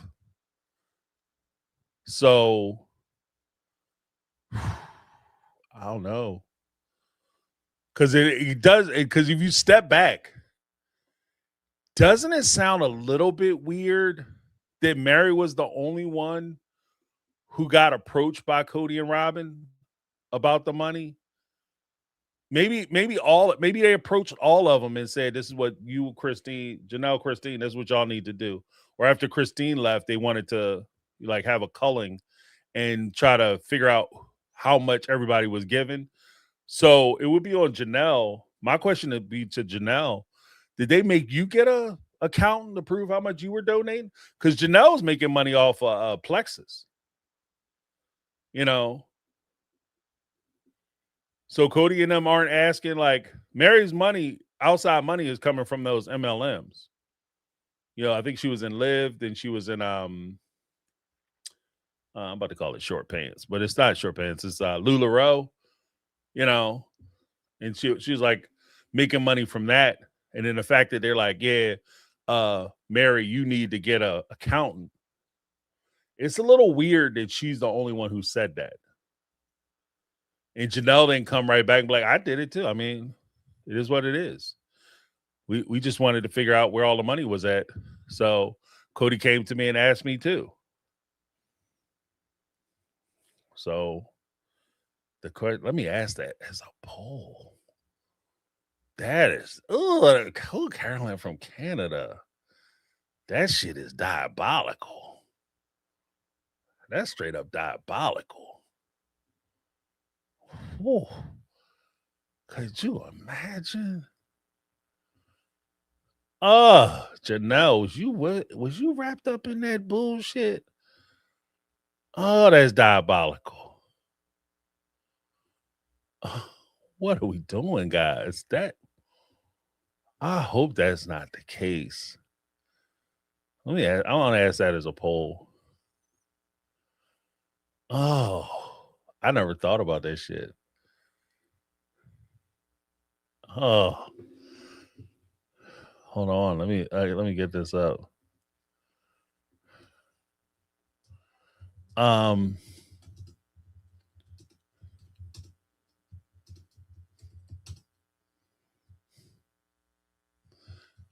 gonna ask this straight up. Do you think Janelle was in on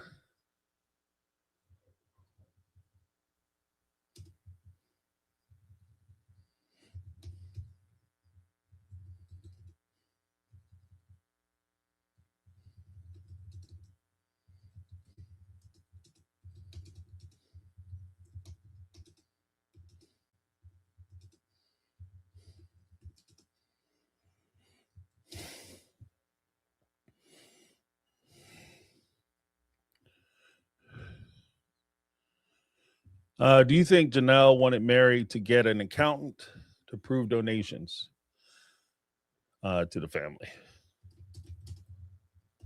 There you go. That shit is crazy. I don't know, man. Oh, wow. Baby. That would be, woo-hoo.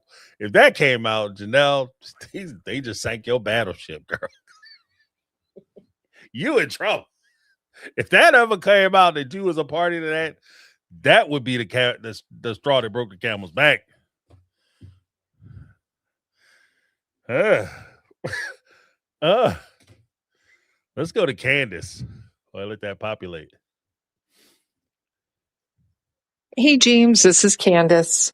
This is my first one. I came in a little hot last week on Suki, so I apologize if I was offended anybody, but I did pretty much mean what I said about that, but I probably could have said it in a much more respectable way.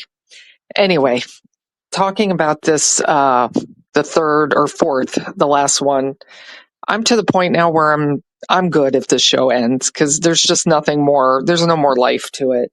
And they just dragged this out and milked it out as far as I think they could. And the only reason it's continuing is it's pretty much a hate watch show. And I'm ready to just move on from it.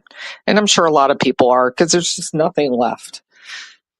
Pretty much just the narrative is from Cody. If they continue a season 21 is going to be, it's everybody's fault, but I apologize, but it's still your fault.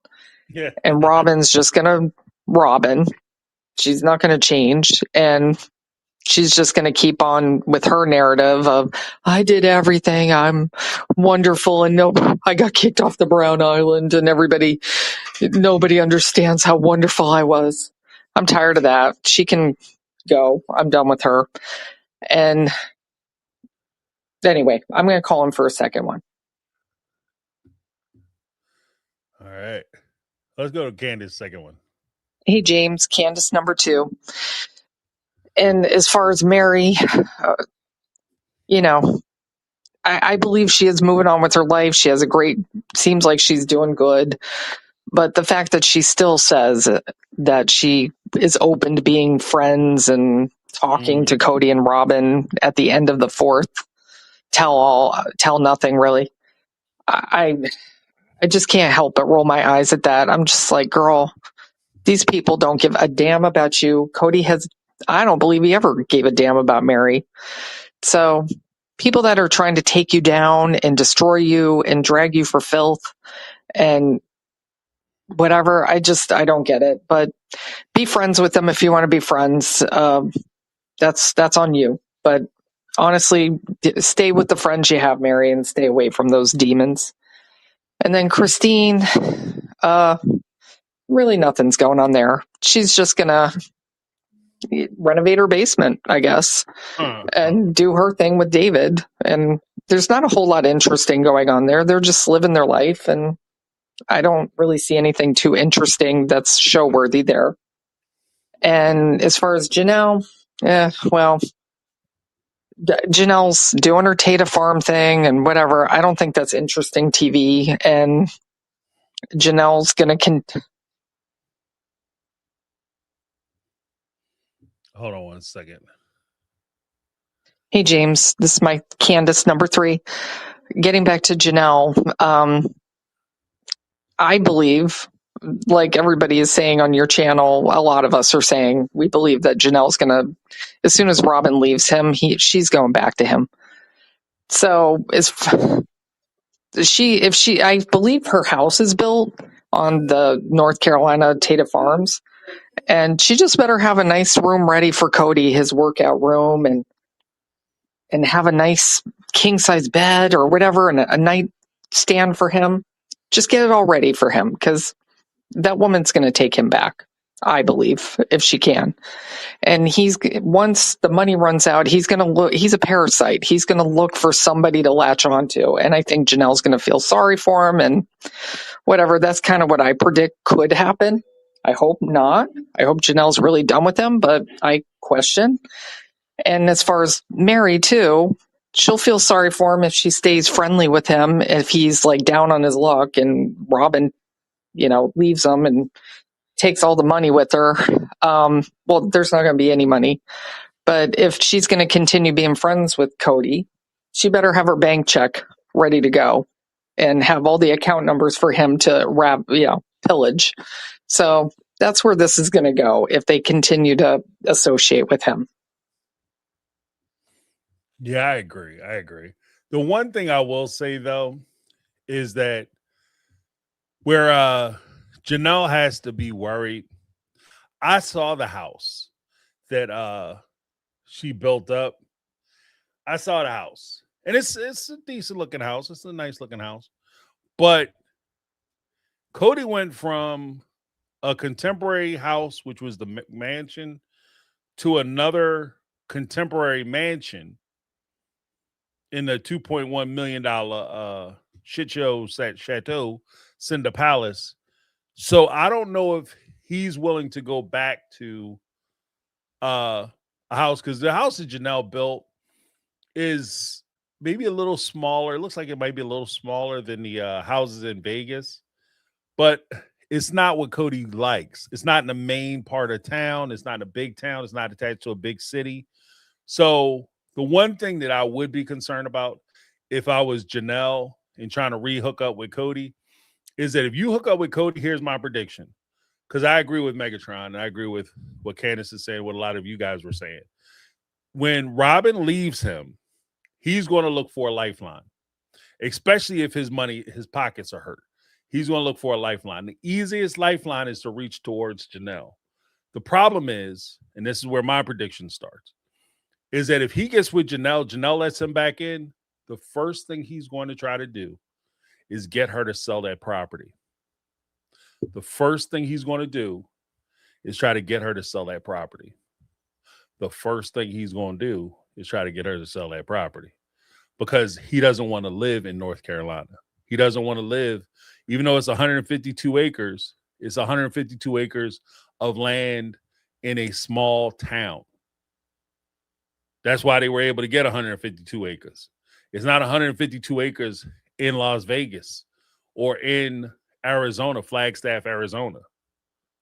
And I'm not shooting shots at small towns, southern towns. My family is from my ancestral home is from, on my mother's side, is from a small town in Atlanta, not too far from in North and South Carolina. So I'm not throwing no shade on that at all. I had some of the best times I had as a child were down there in that small southern town. I'm not throwing those shots at all. I'm just saying that I recognize when you live the way he lives, a guy who buys a bunch of Rolexes, Movado watches, guy who's sitting there having to drive a Mercedes AMG, has to push, barely got money for bills, but he has a convertible Lexus with 13 kids and a motorcycle. That guy is not trying to move to small town America. So again, if Janelle takes him back and we said that Maddie and them's going to be mad, the reason why Maddie and them's going to be mad for real, is because the first thing Cody's going to try to do is talk them into selling that land. Well, then you need to buy Janelle out of her share so we can go and live our lives and be happy. Because I got an angle on a house in Hollywood. They're gonna move to California, sell that land down there in sell that land in North Carolina for like $1 million, go to California and be able to rent a studio apartment. Because the housing market in California and New York is like that. You know what I mean? $4,000 a month, you got a 1-bedroom apartment in Manhattan. In New York, $4,000 a month, shit, you're not even in a nice neighborhood in LA. So and you got a roommate. So yeah. But let's go to Candace. Candace's last message. Hey, James, this is Candace, number 4. This should be it. But what I would love to see for season 21, I would love to see them go bankrupt, Cody and Robin. I would love to see the repo man coming, taking everything they got. I would love to see that artwork leaving, all those dolls coming out of that house. I would love to see those cars getting taken away by the repo man. I am here for that. But of course, we're never going to see it because Cody's still, they're propping Cody up like he's this wonderful thing. So I think they're going to wrap it up nicely, making Cody look like a great guy. And he's we all know he's a piece of shit. And yeah, that's about it. I have been hearing rumors that season 21 may be about Cody and Robin trying to find another wife, like a seeking sister wife situation, which is ridiculous. That who would want to be with them? But there are stupid women that want to, be on these shows. So you never know. But it's going to all be fake ass stuff, and nobody cares about Robin's children. Nobody wants to see Aurora getting married or whatever. Like, it's just too contrived and fake at this point that none of it's authentic. So anyway, I'm pretty much done if it ends here. All right. What do you think? Bye-bye. I don't disagree. I think that the show is pretty much, I said that last season. Like after season, I think it was season 18, I might have started calling it. Yeah, I just didn't see the like the production side of it. I didn't see where the show could go functionally. And I was hoping they would prove me wrong, but they have not. They have not. Because it's too complicated. And nobody on the show, none of the cast members actually want to get into their real truths. And by real truth, that means like not just showing us the highlight reel, but you have to show us the working reel, like the part where you work, you struggle, you disagree, the conflicts, not just the celebrations. They're not willing to show us that because they want to keep coming off as perfect. And so if that's the case, the show doesn't work. It just doesn't work. I mean, and that's not just a shot at the sister wives. That's any show.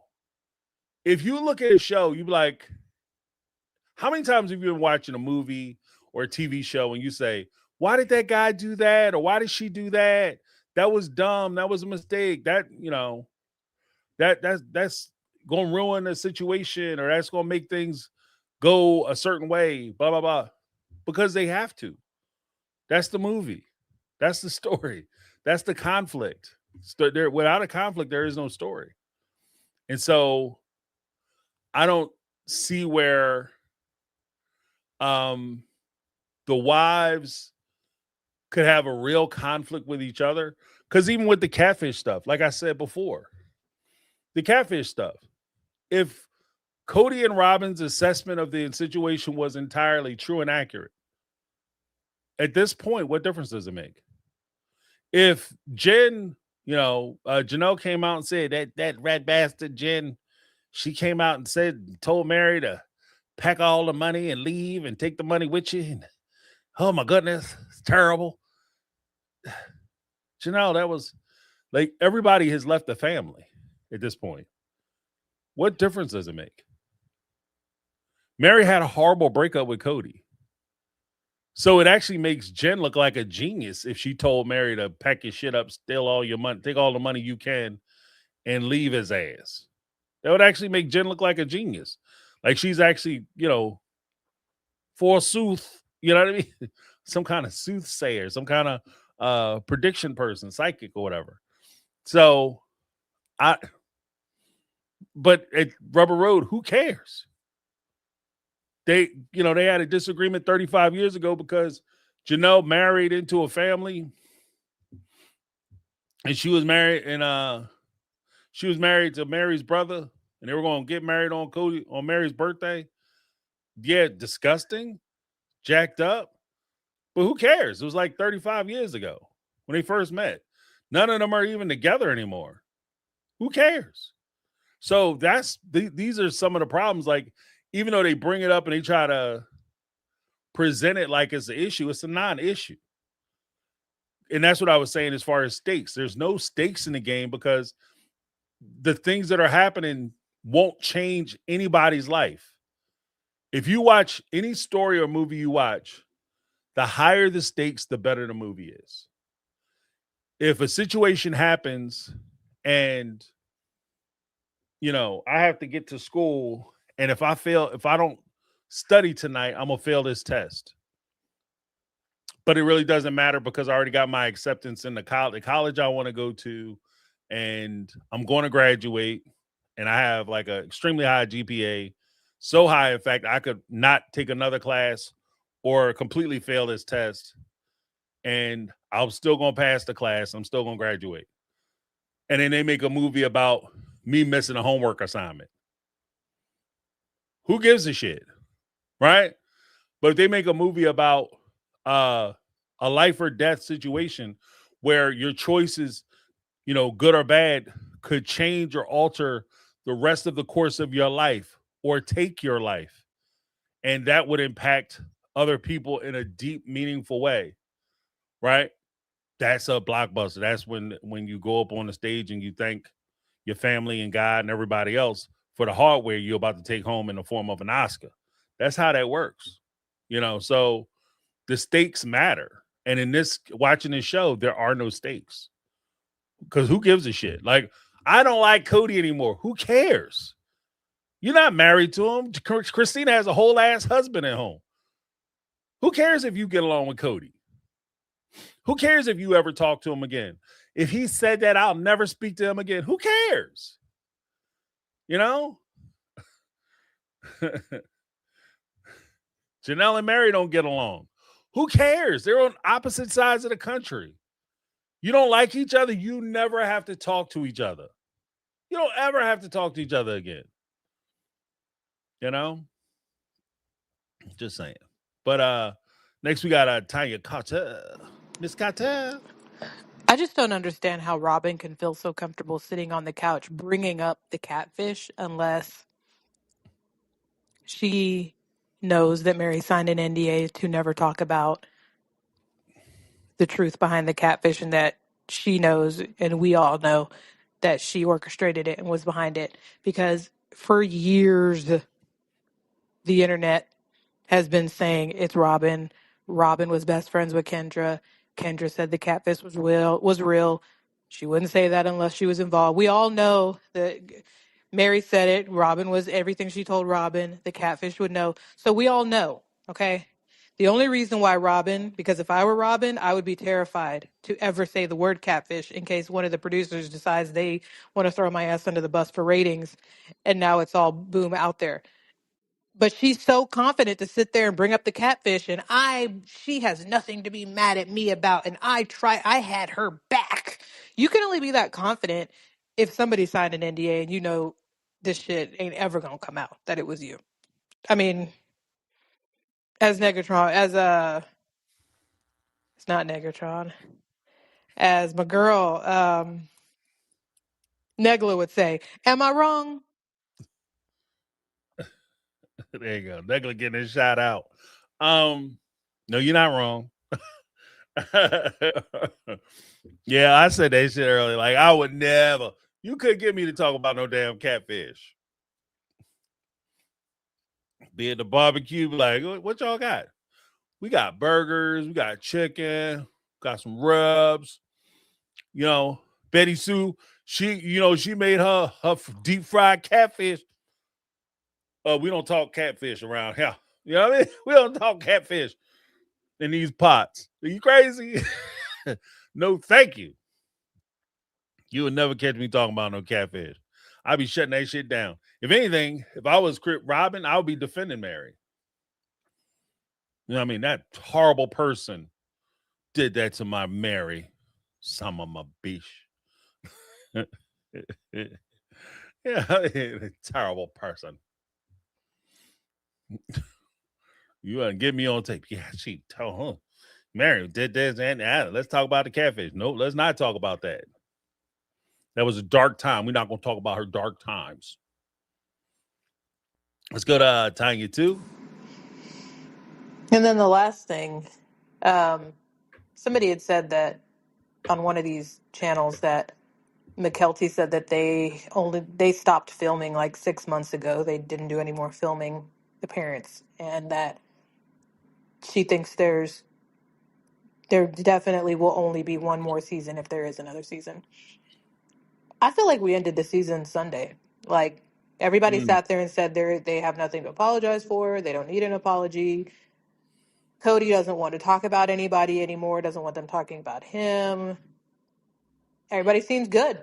All the women are happy with, how Cody and Robin screwed them over, and, they seem to be good with it. And Robin stands 10 toes down that she didn't do anything wrong. She was the epitome of perfection. Cody, he sat there and basically said, he didn't know jack shit. And, the ladies, sorry, not sorry. He's moving on with his lady love, and everybody needs to stop talking shit about him. So everybody's good, It seems like everybody's fine. I would be popping tires on my way out. If you took several 100,000 from me, but that's just me. They're all good with it.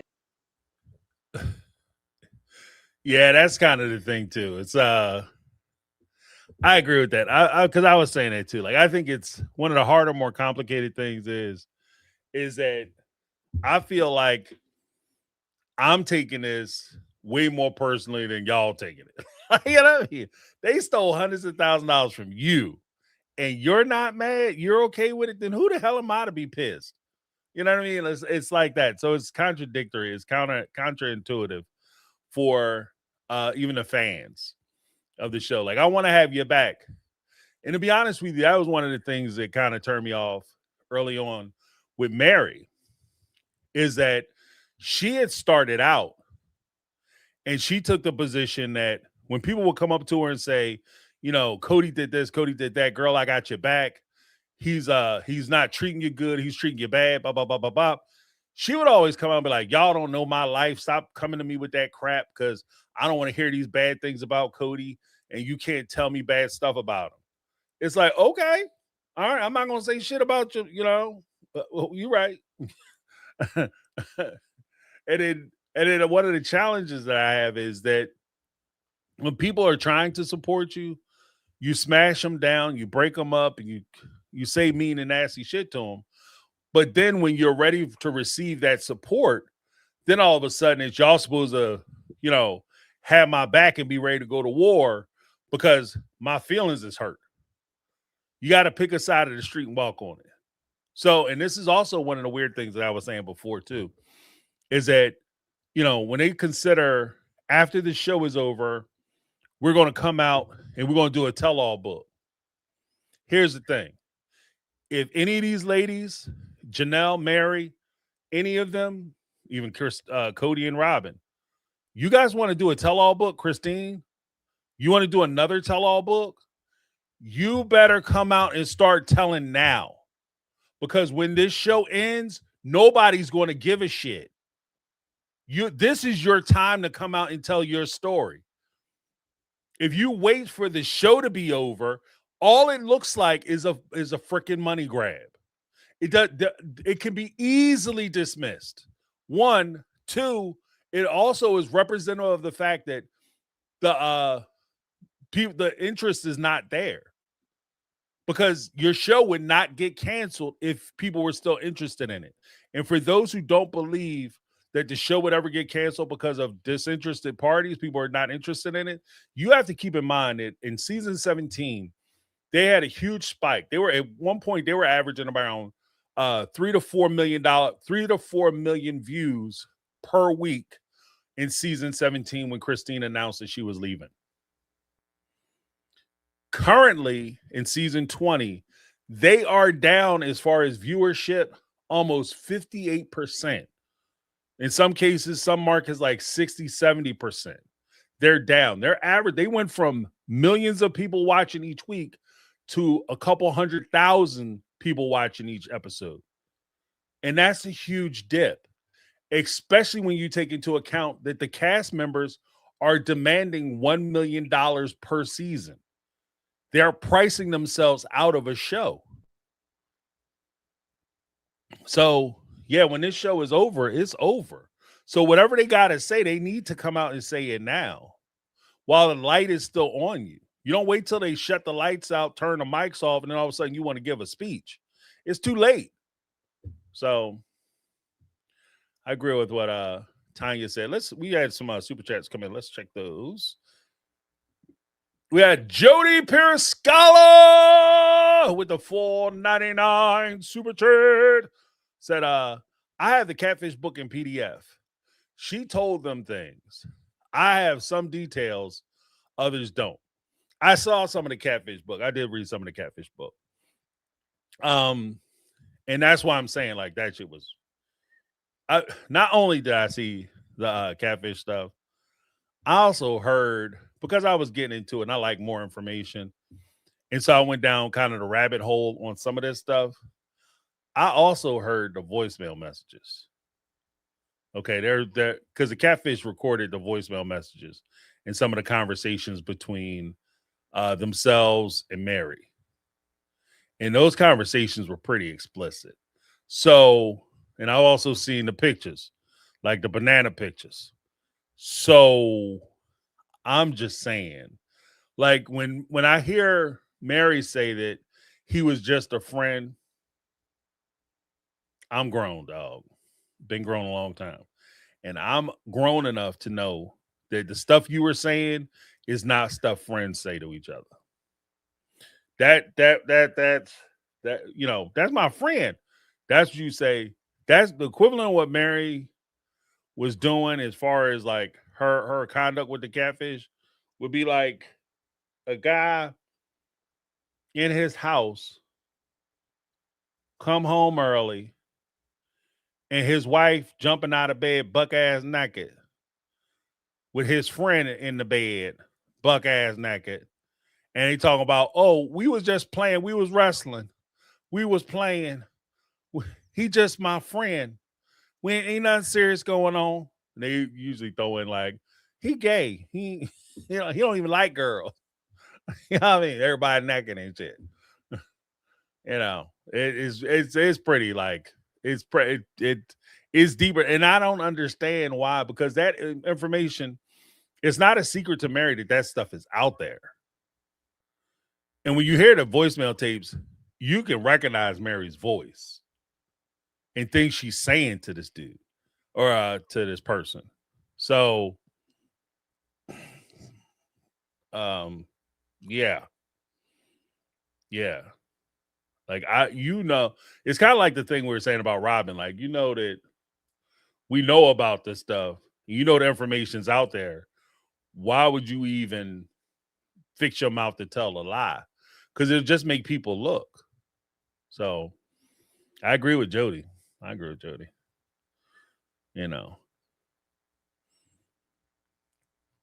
let me give you a little something, Jody. I'm right there with you, Jody. Then we have Jody Periscala with the $4.99 super chat. Said last post. There's a YouTuber. There's YouTube that has interview and then talks to Jackie on the phone. I'm just throwing info out. I am not promoting anything. That's fine. I don't care. More information is more information. People want to look. The information's out there. I always say this. More information is better than low information or no information. So if you want to talk about a thing, talk about it intelligently. That's what I say. So, yeah, I'm not insulted by that. But thank you so much, Jody. You know what? Jody, if you want to send me that PDF, maybe we'll do a book club on that. What? Maybe we'll do a book club on that. Jody, send me that PDF, girl. Maybe we'll do a book club on that. Holla at your boy. Here, let's give Jody a little something.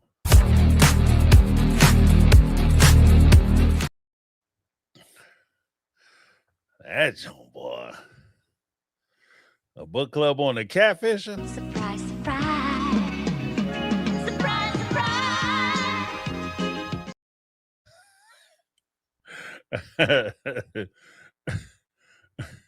That way we can speak about it intelligently. No more ducking our head in the sand. We can face it for what it is. That shit is so ugly. Yeah, some of that stuff. I need a brainwash for some of that. Because I just, it's one of them things where I looked because I was curious and because I wanted to get more information on it to make sure I wasn't missing anything. And if I want to be all the way honest, part of the reason why I looked at it and listened to a lot of this stuff wasn't because I was trying to dig up dirt on Mary or even wade into it real deep. But when Mary came out and took the position that she did nothing wrong, it kind of rubbed me the wrong way because that's not what I was feeling instinctually. Like it just went against that doesn't make sense. So I went about the business of trying to gather information to establish whether my instincts were wrong or if they were justified. And that's what made me look. And that's what made me kind of go down the rabbit hole. And this is what I'm saying. This is the danger of you denying things and lying about things or being dishonest about things that you don't have to be dishonest about. If you made a mistake, you made a mistake. Just own it and we can move on. But when you're sitting there denying it, now all of a sudden it's like, okay, well, she said she didn't do it. So, I'm going to look and I'm going to find information and we're going to cut through the crap. And if I'd have went into the thing and I'd have found that, what Mary was saying to this guy that she's supposedly talking to, this person she's talking to, that it was innocuous and not serious. It was in a friendly manner.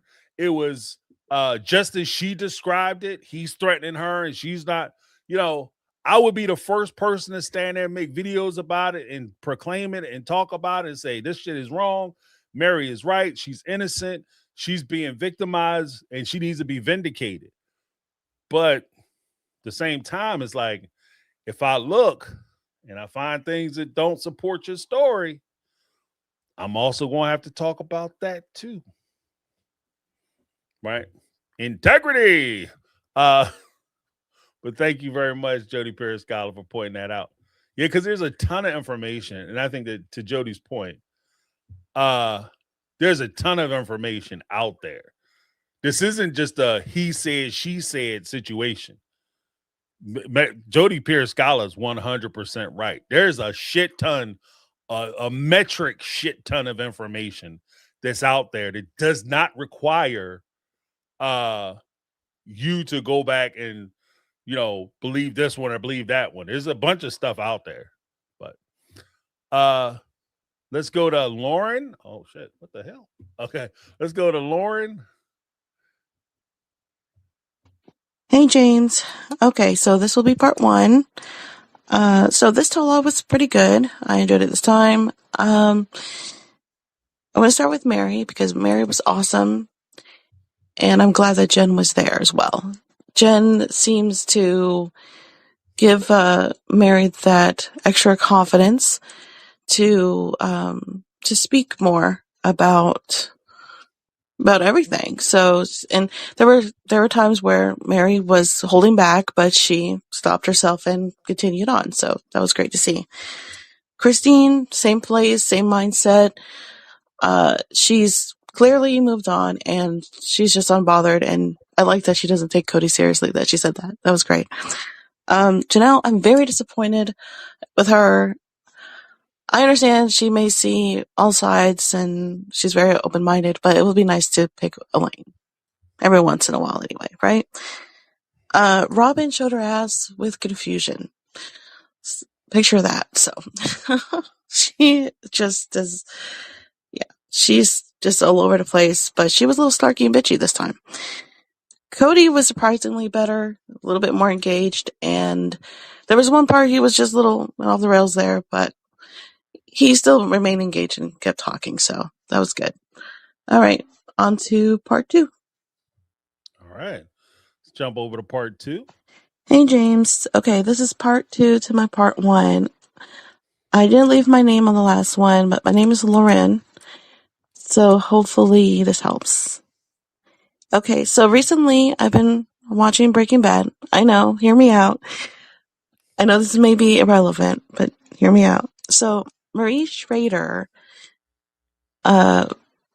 is Robin Brown. I mean, I want to say is, but there's some similarities. But if you check out like her home and just her whole persona, it just kind of reminds me of Robin Brown. So there's that. Also, the actor Aaron Paul that plays Jesse Pinkman in Breaking Bad as well, he was on a separate show called The Hot Ones. And I noticed that he had the same horsey ring that Cody has. He's wearing on his right hand on his ring finger. Like I said, I know it's irrelevant, but I just thought I'd throw it out there. And yeah, it's just an observation that I made. So thank you for listening. All right, bye. All right, Lauren, thank you so much for calling. That first time call, let's give her a little something. Great job. Give her a lot of somethings.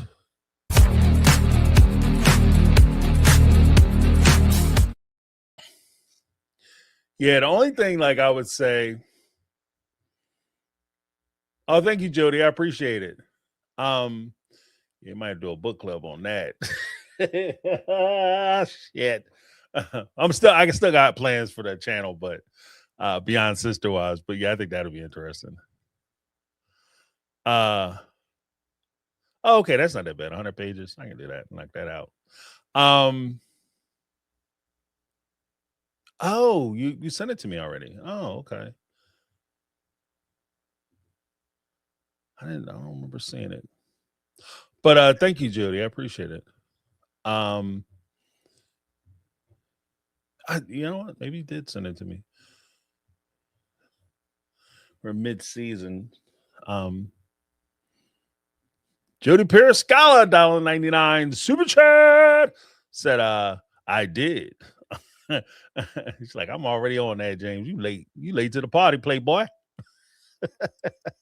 You late to the party, playboy. Give Jody a little something.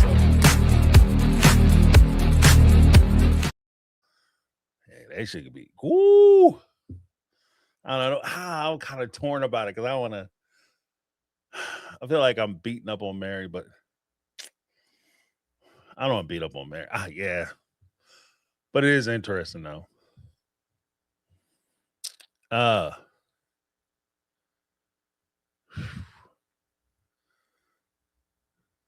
Yeah, but then again, at the same time, like we were saying, if they don't care what I care about, why am I sitting up here being Mr. Morals, Ethics, and Virtue and shit? Oh, I'm gonna be a stand-up person. And they like, I don't care. I don't care about that, James. You do what you gotta do, player. The only thing I would say, like with regard to like Christine stand up for herself saying that, she doesn't care about Cody because Cody's small. I get that. And I can see that being a beneficial thing to say that you don't feel like you don't have to respond to him.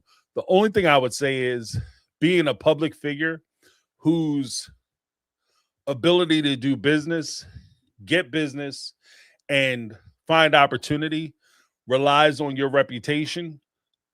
You don't let people slander your reputation.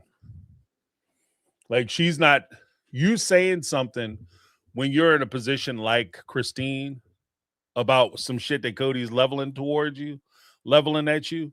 It's not you crawling down to his level for you to defend yourself. It's you protecting your brand and your ability to make your money and take care of your family, especially because, your kid's father ain't doing shit for you. So you need to be able to protect and defend yourself. And so if that means that you got to call him out on his stuff and say, nope, that's not what happened. This is what happened. This is what it is. I mean? I can understand you saying I'm not going to sit up here and argue with him back and forth because that's a waste of time trying to change his mind. But I'm going to set the record straight. Like I say that. Like set the record straight.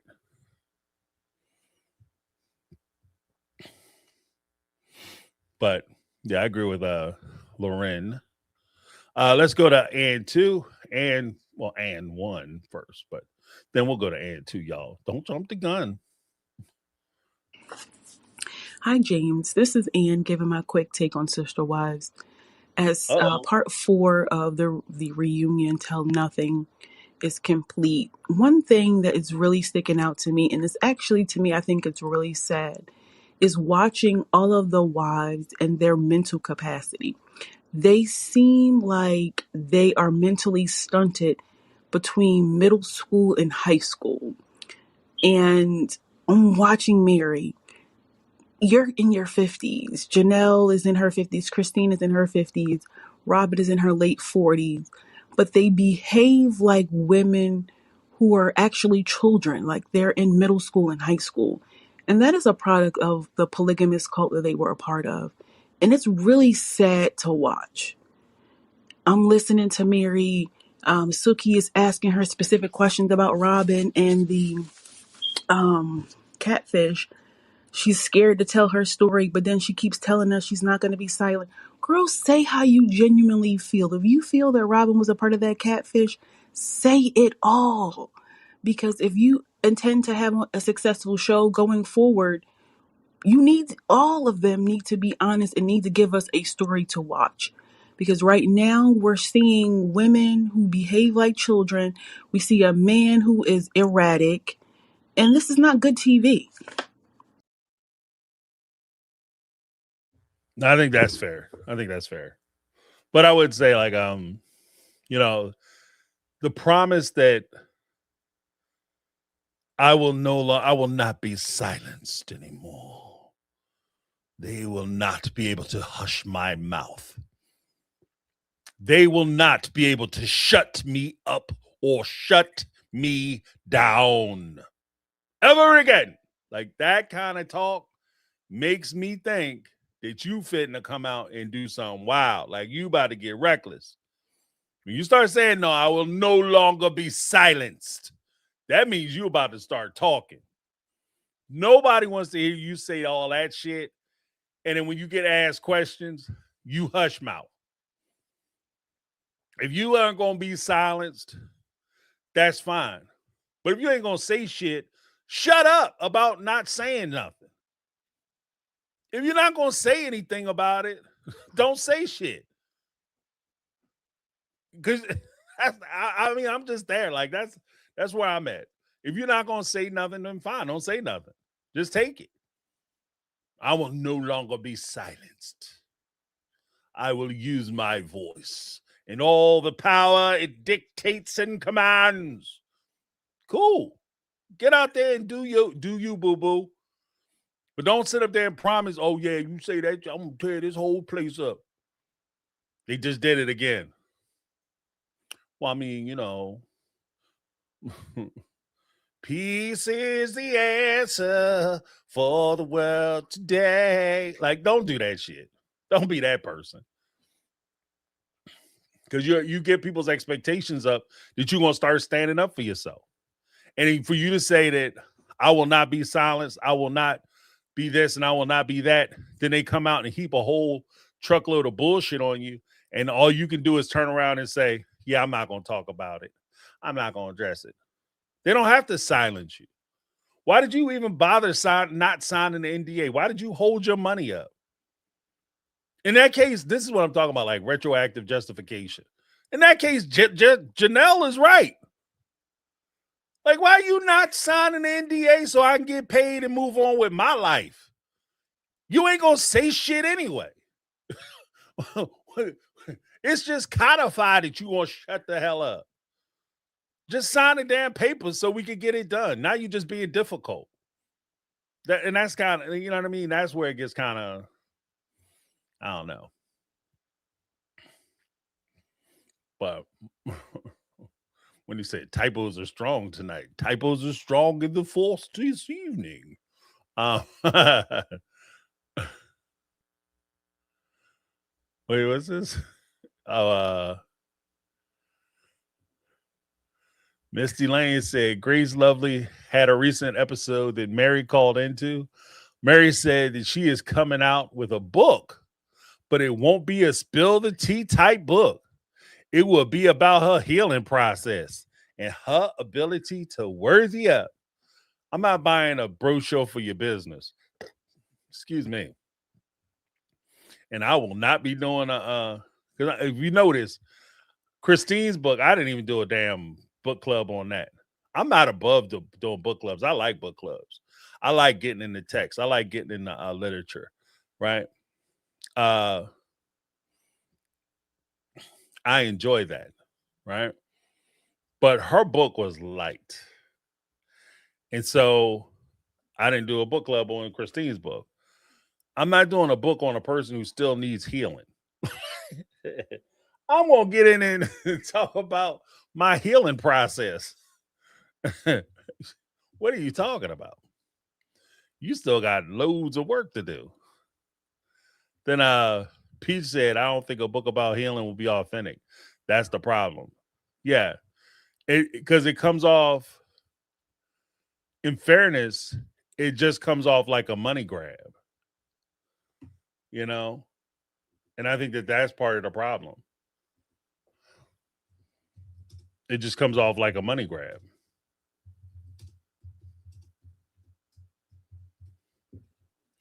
So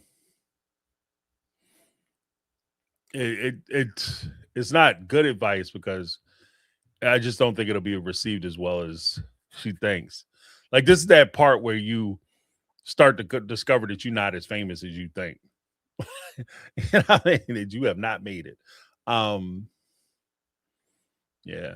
We had a super chat from Just a Small Town Girl living in a lonely world with a $4.99 super chat. All right. Could we poll to see how many people plan to watch future seasons versus not watching at all or following through content creators? I'm so curious. Thanks, James.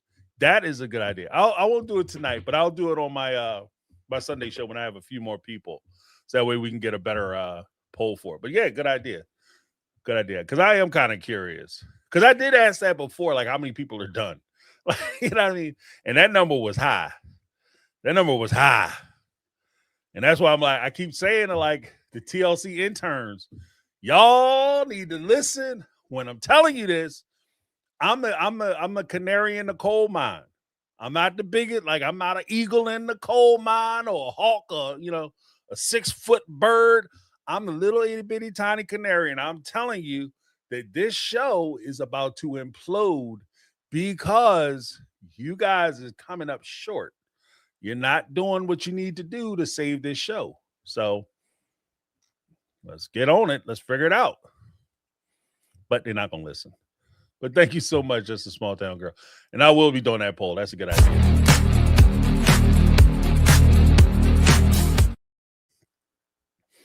Yeah, YouTube's my time machine. That's what I was saying. Like they rated us from season 17 way down. Like season 17, that's when y'all negotiated those $1 million contracts. You guys about to be working for a bus pass. You understand what I mean? Like 2 coupons and a bus pass. The way this show is going. So figure it out. And that's what, like, some hard decisions are gonna have to be made around the old campfire with the sister wife crew. You know what I mean? I'm with you, Just a Small Town Girl. You said I think it's cooked. You know what I mean? I think this show is cooked. Because I don't think they doing what they need to do. I don't think they're doing what they need to do. But we have Ann coming up. Hi, James. This is Ann giving my quick take on Sister Wives.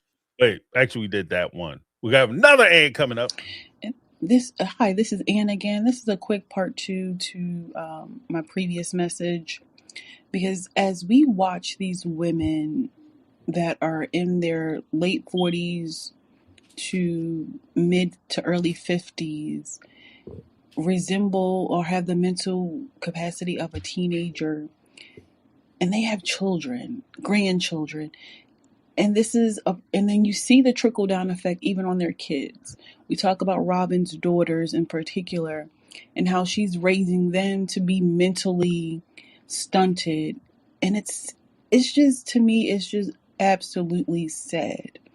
Nothing about polygamy screams this is something that anyone should do. People have, of course, their personal choices, but I don't see the benefits of it. I really do not. And also for Janelle, yes, Robin and Cody in production, they're throwing her under the bus, but she's helping them. She's not making anything better for herself. And we just now really see the true Janelle, since there's no cover with other members of the family, like particularly the kids, OG kids. But I also wanted to know, what do you plan on doing with your channel now that Sister Wives is over? Because I definitely like this channel. I like this community. So curious to see what your next steps are with the channel. Thank you. All right. We have easy peasy. I agree with you. With the next steps of the channel, there are some things that I wanted to start covering. I started pulling some body cam footage stuff, like some commentary on like some crazy situations that I saw as far as that was concerned. But I had some Reddit stories, as well as some stories that came from TikTok that I have put into story format. And I was going to comment on those types of interpersonal dynamic relationship issues that I noted from those stories, so that we can continue the conversation. A lot of what I do as far as Sister Wives is concerned isn't just about these particular people, but how these people connect to other situations or circumstances. And so I was just going to continue along with those type of conversations moving forward.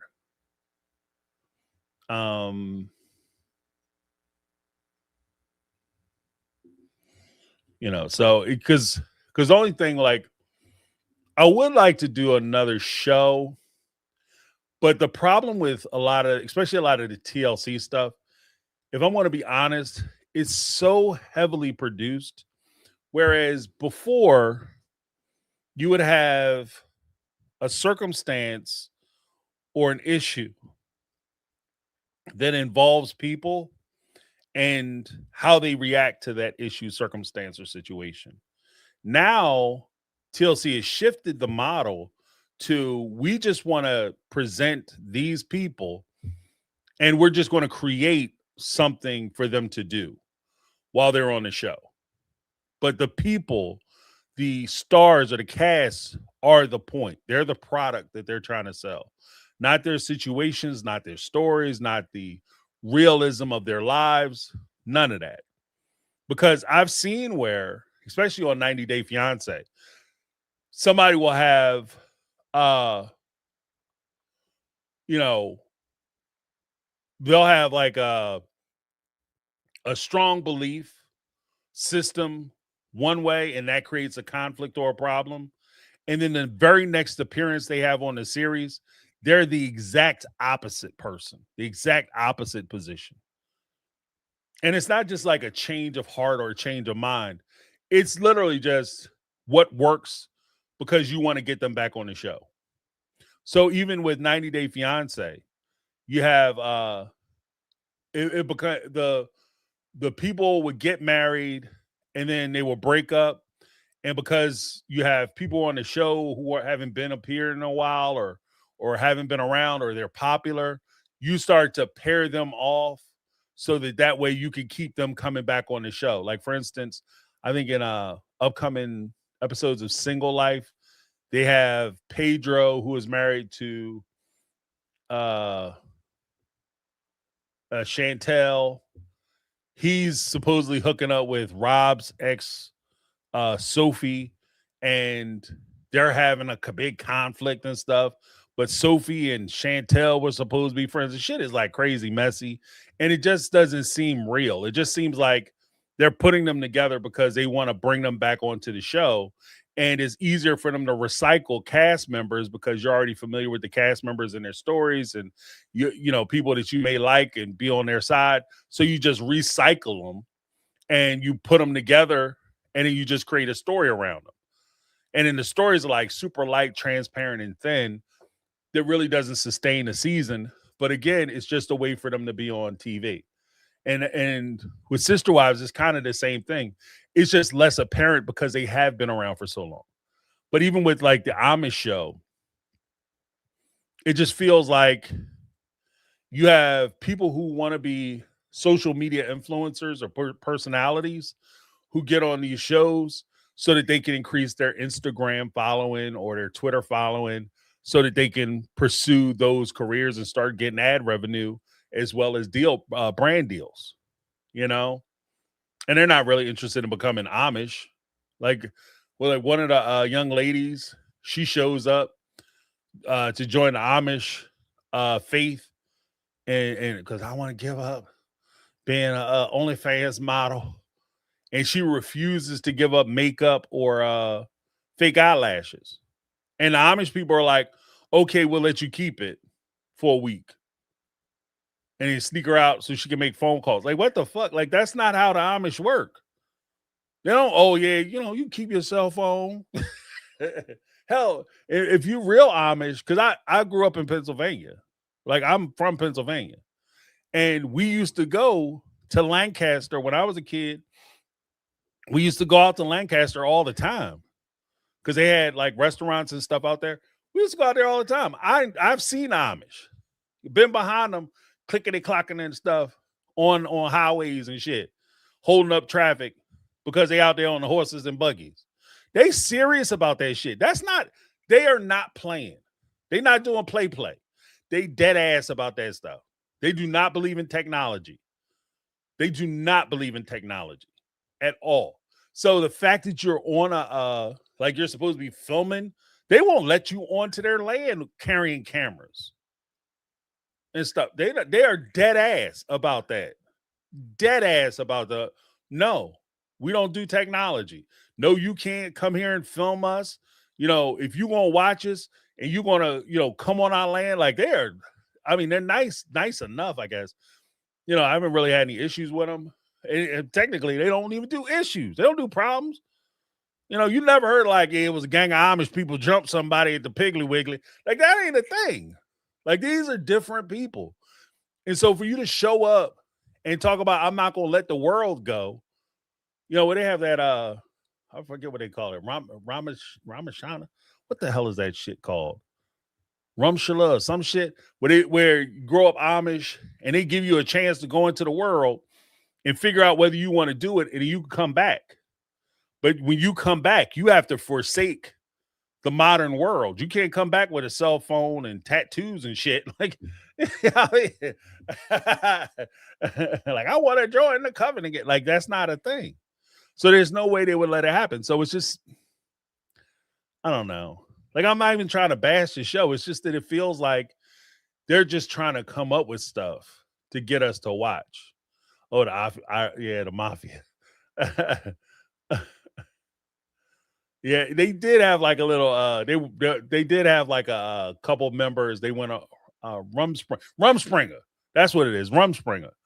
They had some people that went off and they created connections, and they tried to run pharmaceuticals out of the off the thing. But yeah, once they got shunned. Like, they did not play that shit. So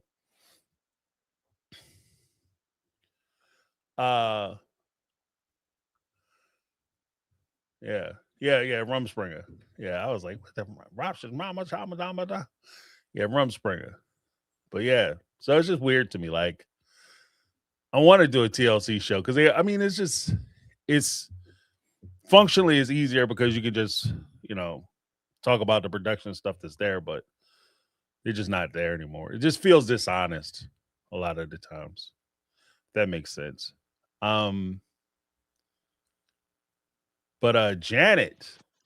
Hey James, this is Janet. I wanted to just chat a little bit about an older episode, which I had never seen the full episode before, but it's when Truly was in the hospital with kidney failure, and that was a rough watch. I didn't watch the whole episode. I just watched about a 20-minute clip of like the highlights of what happened. It just kind of popped up on my YouTube, and one thing I noticed. This isn't to like blame Robin because the person who's most responsible would be Cody because he's Shirley's dad. But I did find it very interesting that like how severe that situation was. Even if they played up something for the camera, like you always got to take that into account. But like no, if she was on dialysis, like that is.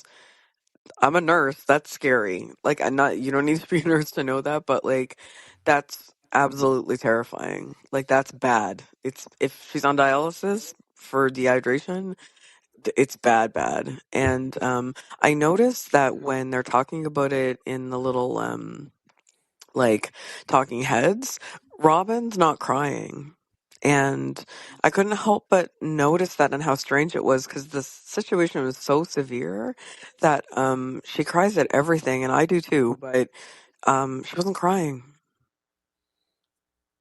Yeah, because they don't give a shit. Like Robin only cries. The thing with Robin and Cody only cry when they get some advantage from their display of emotion. That's the only time they cry. And usually it's when they're trying to get somebody to feel bad for them or recognize that they are giving generous people emotionally. But for the most part, they don't cry. If it's something that solely has to do with somebody else and it doesn't affect them personally, or it could be a thing that would make somebody look too good, all of a sudden if they were involved with it, then they don't cry. If anything, she might get defensive, especially if it came out that like Cody didn't do something or something makes Cody look bad and by default makes her look bad or just makes her look bad in general, then she'll sit there and cry about that shit. But yeah, Robin's just, yeah, 100%. But Let's go to Janet 2. Hey James, it's Janet with part two, just referencing that old episode. So, yeah, in the Talking Heads, Robin's not crying, and neither is Cody. I'm not saying Cody didn't cry at all in the episode. I think there's clips of him being teary, but what I found like really, really shocking about that is, Robin cries at a lot of things. I'm not judging that. I'm a crier. I actually think that a lot of Robin's tears are, this might be an unpopular opinion. I think a lot of Robin's tears are actually her crying, where she's not, I don't think that she's faking it all the time. I think a lot of time, she actually is emotional and crying. But the things that she seems to be emotional about are things that only affect her and or people talking about her. Right. And I'm sure she has feelings for other people too, but it's strange. Like it's strange how severe that situation was with Truly. And when you see other like talking heads about like very minor things relatively, um like she's bawling her eyes out and like nothing. Like no, no tears, not like pretend tears, fake tears, nothing. Truly almost died, and Cody still didn't go to the hospital that night with Christine, which is crazy. Like she's Yeah, that whole thing. If you are when you're on dialysis, that's because you don't have kidney function. Like that shit is crazy. That is crazy. For her to be that young and to have kidney failure at like she was like what 2-3 years old, something like that. For her to have kidney failure, like y'all messed up. Especially with a house full of adults, y'all should be scared. I especially they all supposed to have these relationships with the law where they were always afraid that the police will come and they found out about Cody, they gonna come and take Cody away and they gonna separate the kids and we ain't never gonna be able to see each other again. You show up to the hospital and your kid is suffering from dehydration to the point where they have to put your child on dialysis. You talk about losing your kids. Like you are in trouble. Like I don't know. Like they didn't talk. They never talked about like the interviews with CPS. But somebody had it. Somebody talked to the. Somebody was talking. Somebody had to talk to the people. Somebody had to say something. I mean, just I'm not saying it was going to lose Truly and all that, but somebody doing an interview, especially when they find out how many kids they got. They got how many kids? How many kids are you responsible for? And you taking care of them like this? Yeah, we're gonna have to send somebody out to the house. You know, we got to send somebody out to the crib. Because, yeah, this is not right. But thank you so much, Jan. Let's do Janet's last message. Hi James, this should be the last part three. It's Janet, and so when I was talking about people being emotional about things that are, about them versus if it involves somebody else, I'm not going to judge what people cry at. It sounds like I am, I know, but like if you're crying at absolutely everything, but like your sister wives' daughter is in the hospital and she could die, you might know now that she hasn't. By the time they filmed the Talking Heads, I'm sure they knew that she hadn't died. But still, like just talking about the situation, like I was almost crying watching it. And it's crazy to me that neither of them were crying about it in the Talking Heads. And it just happened to show me a clip from something else. And what made me so mad was that when Robin changed her name for Christmas for Cody, he cried. And he Yeah. cried and cried and cried. And of course, like when he first met Robin, cried and cried and cried. And I think that they match each other. Like they cry about like their love for each other, but like your daughter's in the hospital. It's crazy that you didn't go there the night that she got brought to the hospital and Christine went alone. But wow, like it's just insane to me. Like you cried when she changed her name to Robin Alice Brown, but Neither of you were crying when you're talking about how she almost died. Yeah, yeah. Because that is the weird part, and I think that's why there's so much emphasis on the fact that, like, when you cut through the bullshit of her tears and what she cries about, like, oh, she could have emotions. Everybody pretend like Robin can't be sensitive. It's hard to imagine that you're sensitive. You cry about a wedding dress. You cry about coming into the family. You cry about, you changing your name and you changing your kid's name to the Browns. You cry about dumb shit, but you don't cry about almost losing a child in your family. You know what I mean? Like, if you listen to just the people on my show, like the people who call into my show or the people who comment in the comment sections, if you listen to what they say, they are touched by the event that occurred with Truly getting sick. They're touched by the event that occurred with Isabel and her back surgery. They're touched by these things, right? Big G's passing away. They're touched by these things. And for you guys to be able to get up and it not have any effect on you, and you're personally vested with these people, you have a personal interest with these people, a personal relationship with these people, and it doesn't affect you at all, but you're going to sit there boo-hoo and cry about bullshit. That's why nobody believes that you give a fuck, that you care. That's why nobody believes that you actually are that emotional. Because the emotionality that you show, we all know somebody who will cry at the drop of a hat. The weather changed, they crying. They go outside and the sun's shining, they crying. They crying because they crying. Like, we all know people like that. But the people that we know like that consistently, for us in our experience, and I won't speak for everybody, me and my experience, when I've known people like that, if something tragic like that happened to a child, shit, they will cry for Truly, don't even know Truly. They'll openly weep for Truly because they cry. That's what they do. They get upset, they cry. They feel things very deeply, and they'll cry. But I don't know nobody that will cry over, you know, like they came outside, they looked at their car, they looked a little low, and they realized they tired, needed air. Oh, and they out there belly aching, rolling on the ground, crying. Like, your kid just got hit by a bus. Oh, my tire. Oh, I gotta go get some air in my tire. But your kid is, going to the emergency room.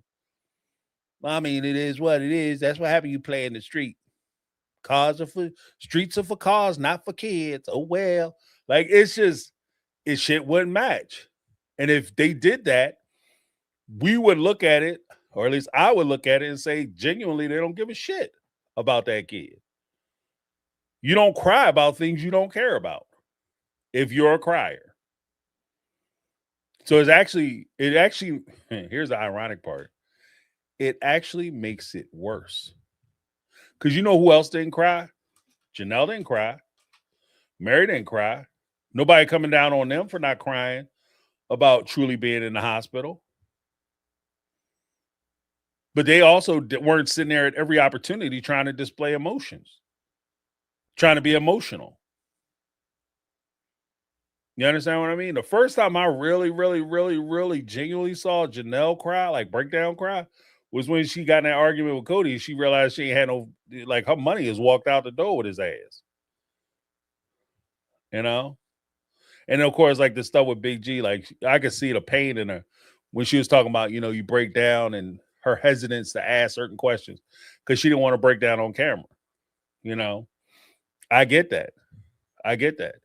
So, just saying. But Lizzie B said, I beg to differ. She always cries when it's convenient for her not to talk about something, when she is trying to shift blame, or when she wants something. Yeah, but it always centralizes around her. Like, she has to get something out of the tears. It's more of a Faustian trade. Like, she's, selling her soul to the devil. Like, I have to get something out of it in order for the deal to work. But we had a super chat come through from Perfumes All Life with a $4.99 super chat. Christine in her interviews with Book kept saying, "Why is show going? It needs to end." She said, "Just watch Cody apology." Is she filming for sake of others? I think she's filming because, like I said, I think that with a lot of them, their businesses and opportunities are tied to their ability to be on the show. Do you understand what I mean? Like, even with like rentals, think about like the rentals, the Airbnb rentals that she does. You can rent a house from when fans go to areas where she has a rental property and they want to support her. If she could tack on a surplus charge because she's renting to people and she's on TV. You know, if you have a choice between like renting David Woolley and Christine Woolley's Airbnb versus Joe Schmo down the street, and you're a Sister Wife fan, who do you rent the Airbnb from? The fact that they're all of them are tied into those MLMs. The fact that you're on TV and you're a celebrity, that gives you a huge leg up when it comes to MLMs. I mean, it actually takes a failing business model, because MLMs are horrible business models, and it actually makes it worthwhile. You could actually make money doing it. So, yeah, I think that, and even like with her saying like, we even used the example, like when she was doing interviews for her book. Why is her book selling?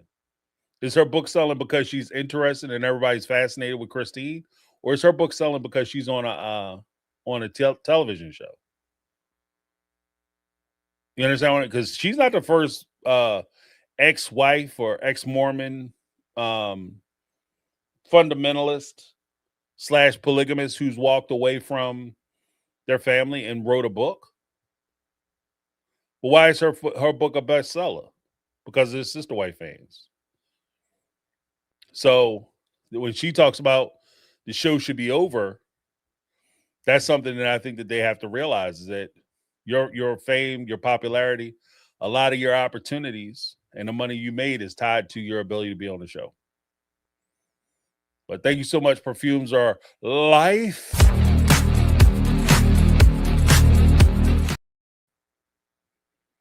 Yeah, Wendy, I'm with you. I ain't paying $1,000 for their B&B. Not happening. Not happening. You can pay $1,000 to move to the Airbnb, live in a little condominium, have a good time. I could, or I could just get a hotel room. And it'll probably be way cheaper. I actually have money to do stuff instead of lining people's pockets. I mean, I might drive by and take a picture if you don't mind. But next up, we got Linda. Linda in the house. Hey, James, it's Linda. I don't have anything to add but to rehash in terms of the catfishing. Please, please, please take a look on the Facebook page. Someone answered a question that I put someplace else, and this person got the mother of all timelines. Now, one of the members wrote or said, I think it was Megatron, that Mary was going to open up her mouth and spill her guts, but she kind of stopped and thought about it. I think Mary's giving these heifers too much grace because. Oh, is it all out? Hold on a second.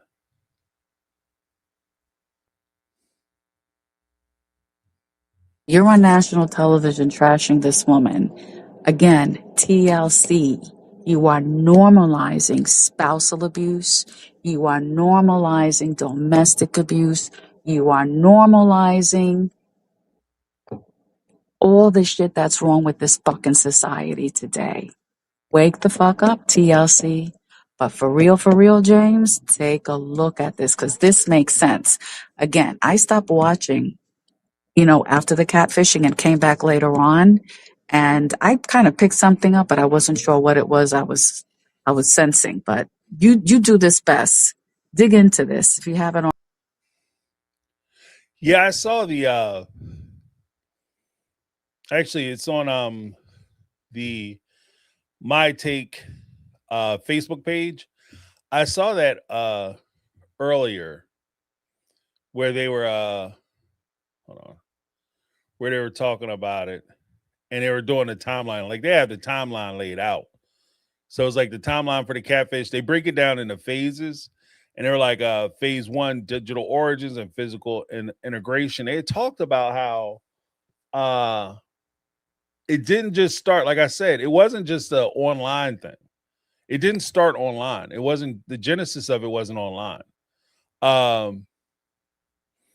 It was like when Robin brought Kendra around and that whole bit, and they go to a meeting for, I think it was the Live meeting, MLM meeting, and they were meeting people, and they started getting wrapped into it. Matter of fact, I'll do a video on it.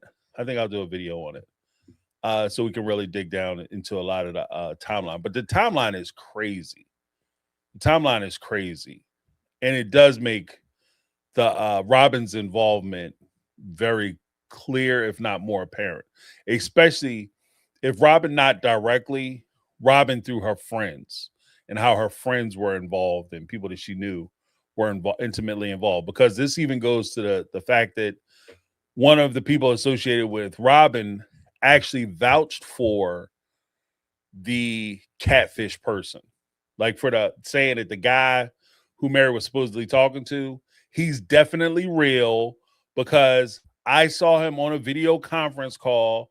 He's definitely real. He's a person. He is real. I know you feel funny about it. People are telling you that he's a catfish and he's fake, but he's real. Like, that shit will get you jacked because you vouched for him. You vouched for him. And so again, if it's just the happenstance of,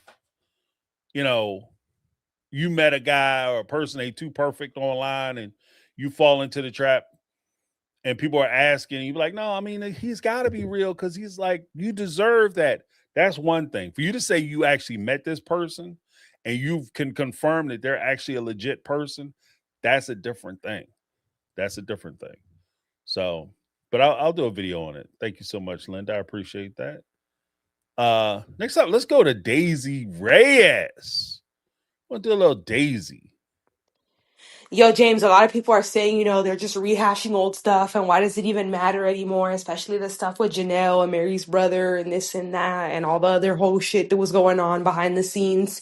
And my thing is, I'm glad that it's coming out because it's like, why did you guys cover this shit up and not talk about it in the beginning? Because I wouldn't have wasted my time. I'm sure the audience wouldn't have wasted their time if they would have been like, oh, these bitches are scandalous. You fucking her brother. Oh, this is how you came in. Girl, please. Like, yo, this audience is mainly women. Women don't like that, yo, especially if they're solid. Like, and it's just like, yo, you guys try to sell a perfect, like, not a perfect, but an idealized image of what polygamy should be, and you try to sell it. So it's just like, yo, they should be more accountable. Like, yo, we should have been more honest because honestly, I've experienced this now. It's very patriarchal. It's very misogynistic. As a woman, I didn't get the freedoms that I needed, the attentions that I needed. And the fact that they're still pushing it, like, it's super disturbing. Like, what we saw those women go through was disturbing. So, like, that's where I'm coming from, like, yo, you guys sold us some bullshit and you're still selling us some bullshit. Yeah, I think that's also why they didn't tell us. Because if they were honest from the beginning, this show wouldn't. This show would have made 5 seasons, let alone 20. This show would have been it'd have been mega canceled because it was sloppy. Like, this shit was a mess. Like, they, in their desire to not be the stereotype of, they wanted to present an alternative to the stereotype of who, polygamists were and what they're about and all that. So they came up with this, we're not like that because we're like this and blah, blah, blah. In an effort to do that, by season 20, the only thing that's been revealed is you're everything that people think about the stereotype of polygamists. When they think about polygamists and the negative stereotypes that go along with it, you are those things. And that's one of the problems. That's why they were so committed to the lie. Even the people who were being taken advantage of. I think that's why they were committed to it. But we have one more from Daisy. Janelle's trying to spin this web of bullshit. Well, Jen tried to tell me to fucking take off with the family money and bucket and woody whoop to distract from her shady shit. And it's just like, yo, she was closer to Mary than she ever was to you. So why would she tell you to take all the money and run? That would affect Mary. Like, yo, if I was closer to two bitches, I would tell the one, you know what I mean? Like, that don't even make no sense. Like, that's what I'm telling you about this bitch. Well, because even in tagging into what Daisy was saying, the one thing that's crazy to me is, and I want to look you guys in the face when I say this. The one thing that's crazy to me,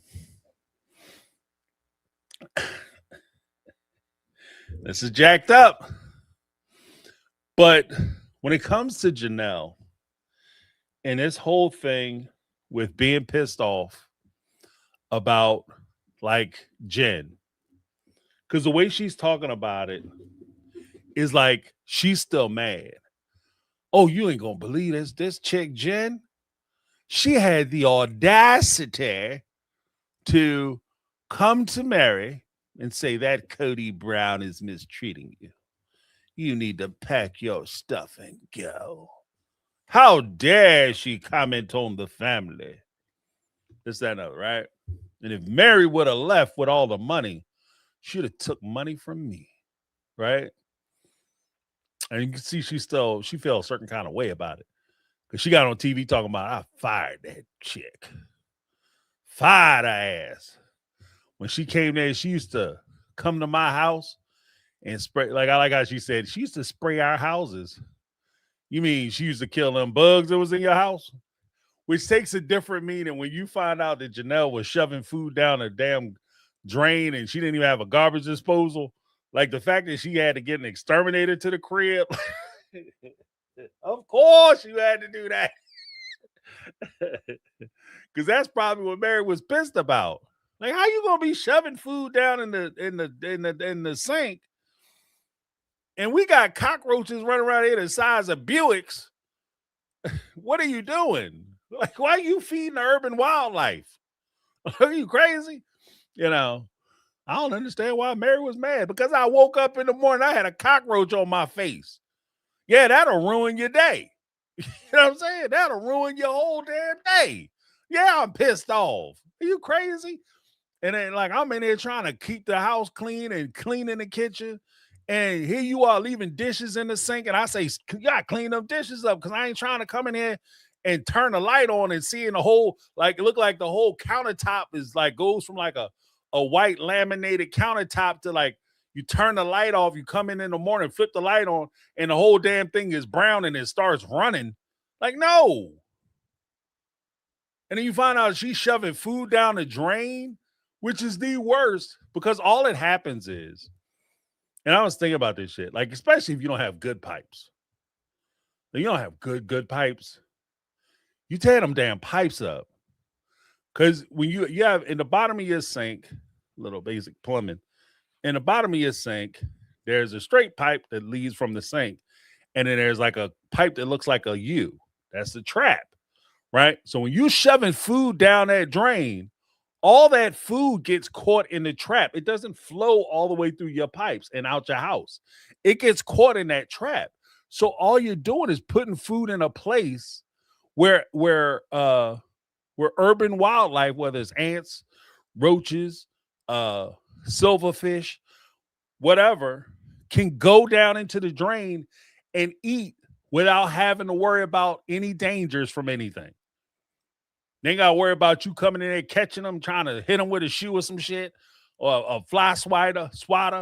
You know, flies go down there, lay their eggs, and all of a sudden you harvesting, you growing you got a farm in your house. And if worst case scenario, your drain gets backed up, you take that trap off, right? And you dump that into your bucket, it's nothing but rotten food.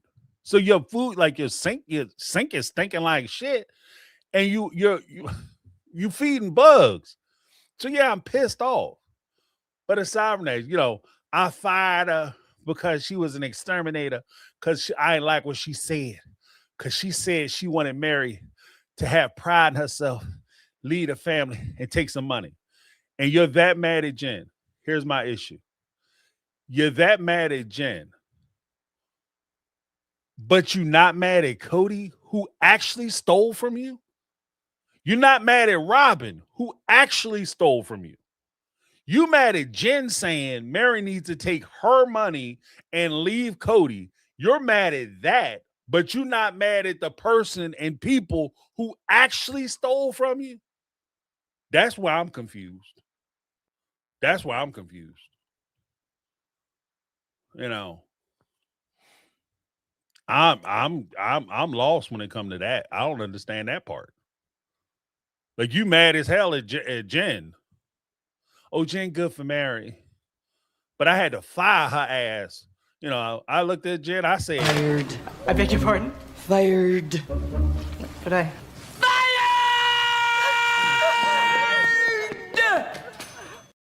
because she had the audacity to say to Mary that you being mistreated, you need to go. So I fired the shit out of her. And I fired her so bad, Cody probably came to me and asked me, why'd you fire her? And I probably told him, like, because she had this, that, and the other to say. But you're not mad at Cody. You don't have a crossword for Cody ripping you off. Taking hundreds of thousands. And people, I know somebody going to come out and say, yeah, but they millionaires. I could be worth $1 million. I could be worth $100 million.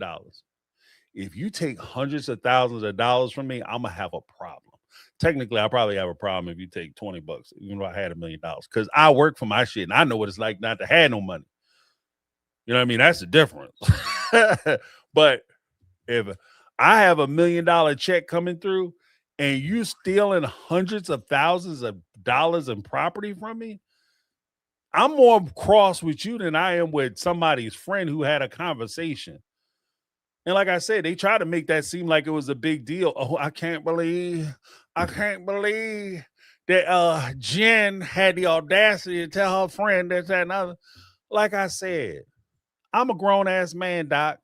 I've been a grown-ass man for a long time. A long time. And I would be surprised if I was sitting there treating my wife the way Cody was treating Mary, and she was talking to her girlfriends. I would be surprised if they didn't say, girl, you need to pack a bag on his ass, or you need to put him out, or something to that effect. I would be surprised that that wouldn't be a conversation. They did tell you to leave? Girl, you need some new friends. You know, girl, you need some new friends. Shit. You know,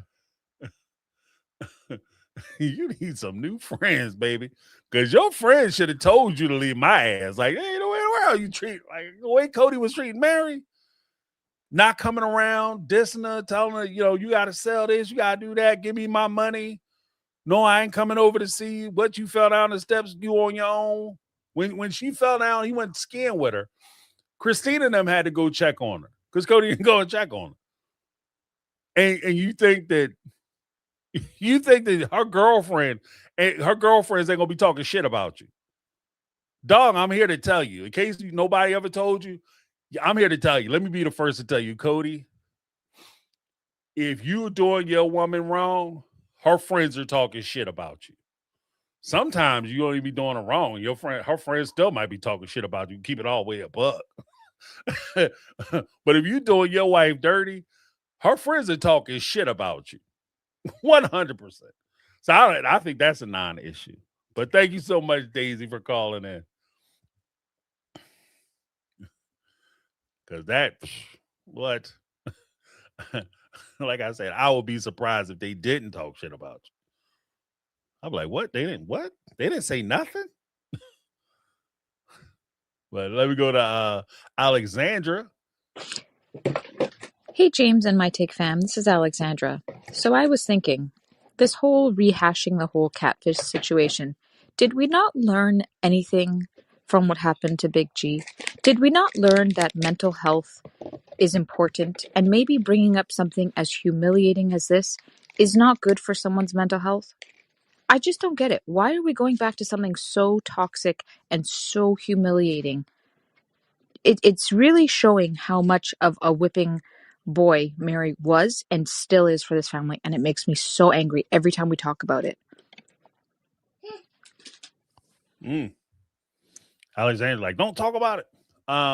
Yeah, again, this is I get it. I get where she's coming from. Because like I said, like even talking about it, I feel like a bully because that's what it is. Like it's used as a way to gang up on Mary to bully her and make her feel bad about something that she did or decision she made. But part of that too is you like if I could talk to Mary, one of the things I would say to Mary is you have to, if you're tired of them hitting you with this shit, take it away from them. Take it away. Don't let them hit you with this shit no more. Tell the truth. The truth shall set you free. You know, the truth shall set you free. This is a non-issue. If she said, look, yeah, I was talking to a guy, I was neglected, I was abandoned, I was alone, I was hurt, I was going through it. I had granted Cody a divorce, allowed him to marry the love of his life, his soulmate. I did that for him. And subsequently, after me making that sacrifice, I was widely ignored. This was incredibly painful. I was vulnerable. And at that point, when I met this other person who found me attractive, who thought I was interesting, who said that I was nice and kind and told me when I said things and we had disagreements, he didn't tell me I had to change. Yeah, I thought that I had somebody whom I could build a relationship with and build a life with. And I fell into that fantasy of it. And I was all in. And as it turns out, that person was not real. That was a lie. And I think that Mary would find forgiveness in that. Nobody, I think part of the reason why people get frustrated at it is because people have already forgiven Mary. The problem that Mary has is Mary hasn't forgiven Mary. That's why they could beat her ass with this shit all the time. Mary hasn't forgiven Mary. And we can sit here all day and talk about how she wasn't cheating and she didn't think she did anything wrong. She didn't do anything wrong because of this, that, and the other. Cody had abandoned her and all the reasons. She thinks she cheated. She thinks she did something wrong. She thinks that she deserves to be treated or punished because she did something wrong. And this is part of her accepting the fact of what she did and realizing that you are a human being and you are vulnerable to the foils of your condition of being a human being. And being a human being, you're going to make mistakes. Being a human being, you're going to be vulnerable because we are, as much as we like to talk that lone wolf bullshit and we can exist isolated and without nobody else because we don't need nobody else. By nature, human beings are social creatures. We are social creatures. Do you realize that in the if you go to the like international law, do you realize like putting somebody in solitary confinement for excessive amount of time is considered a war crime? You know why that is? Is because we as people rely on each other. We need human contact. It's considered a war crime because we need human contact because it's built into who we are. And Mary is just saying that she falls victim to those foibles. And I don't think that she deserves to be punished or beat for that or crucified for that weakness, especially in light of the things that she was doing and why she was doing it and the things she went through. But it's not up to me. She has to forgive herself. And she won't get anywhere until she does that. You know?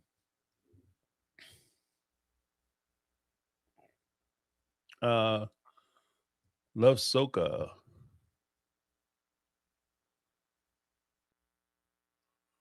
Oh, you said what? You left the speak pipe. Hold on, let me check something real quick. Just to make sure I got it. But while I do that, let's rock with the jam. Jam. Oh, jam. Hello, James, and my take on Reality Family. I think that we all started watching Sister Wives as kind of outside anthropologists. We wanted to know how the Sister Wives modern style of polygamy family lives. What makes them a family? What financial decisions needed to be made for them to have such a large family? And what spiritual practices did they have? So, I just want to compliment you on all being very smart people. There are smart people who watch reality TV because they want to observe, they want to interpret, they want to make meaning out of different people's behavior. I think the smartest style of viewer is not just watching, they're actually studying. And what this show did for a lot of us was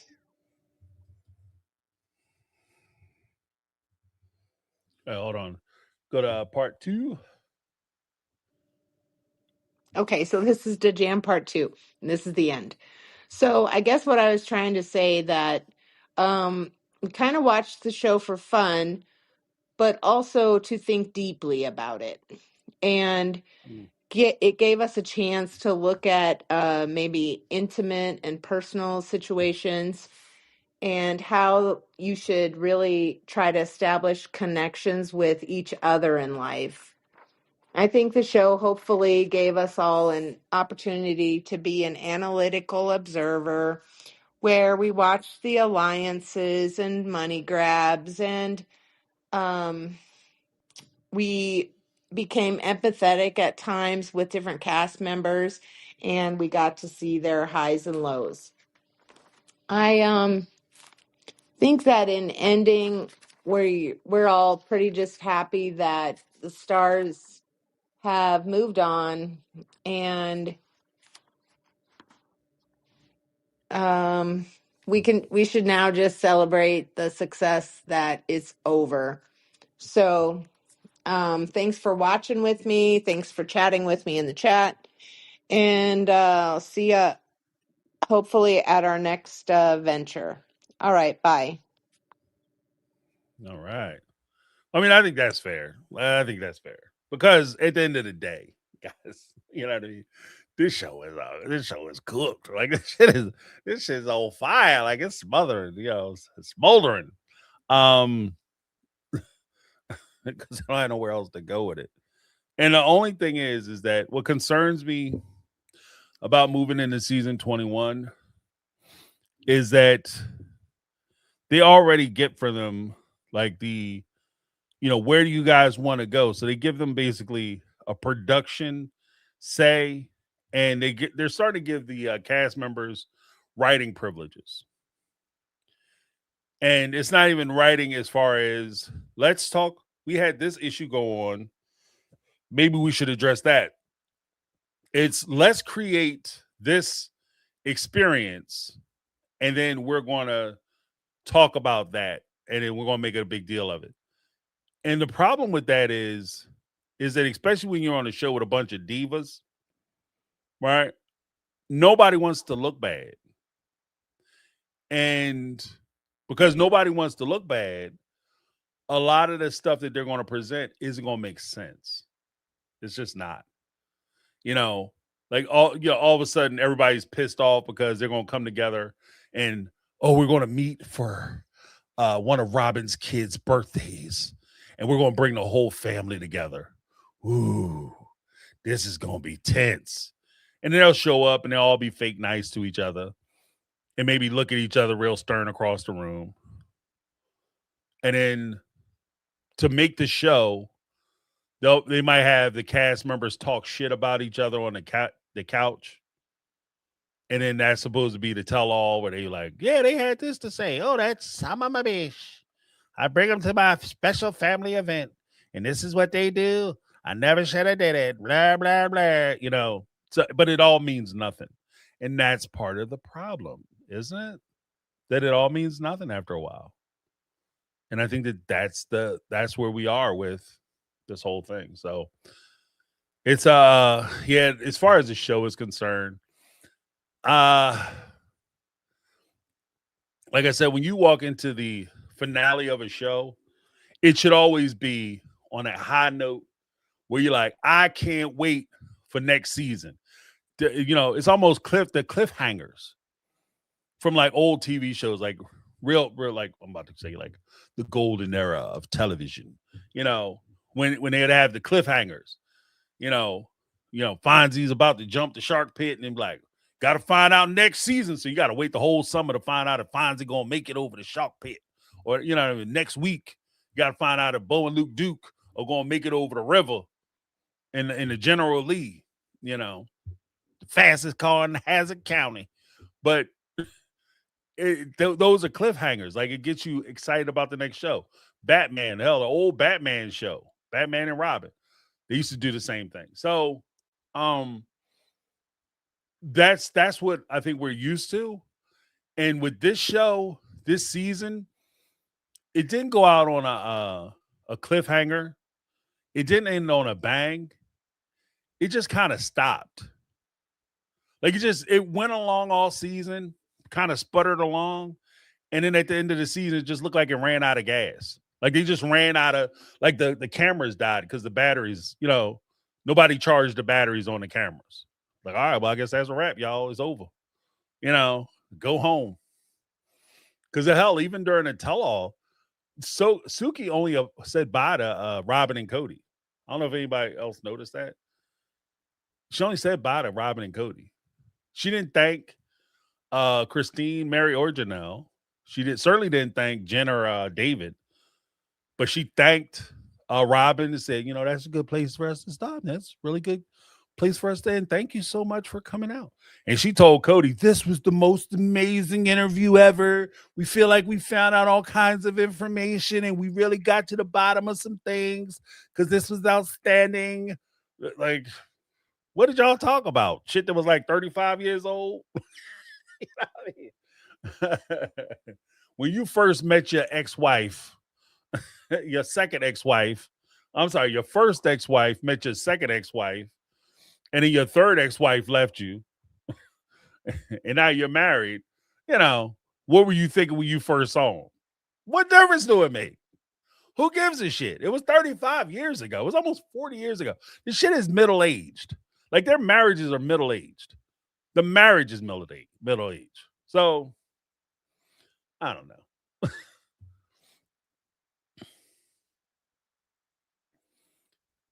Yeah, Tanya Carter said Suki fans out over Robin and Cody. Yeah, and like there was a part, just real quick. There was a part where she had asked Suki had asked Christine, well, what was it about Robin to make you not trust her? Well, I would go to her, we would have a conversation, me and Robin, then she would run back and tell Cody what I said. Now, if I am talking to Robin and she's trying to help me in my relationship and she's talking to me and she's talking to Cody, that's cool. Or if she talks to Cody and then come back and tell me what she said to Cody and what was said, that's okay. But I have a problem with me telling her things confidentially and then her running back and telling Cody behind my back. And then Cody coming back and yelling at me about the shit she said. Because what Christine didn't connect the dots to, that I will connect the dots to, is it's not just what she said. Christine, baby girl, it's not just what she said. It's fucking how she said it. That's what got you in trouble. It's not the fact that she just went back and said, oh, Christine said blah, blah, blah, blah, blah, blah, blah. She went back and was like, oh, she was like, you ain't shit.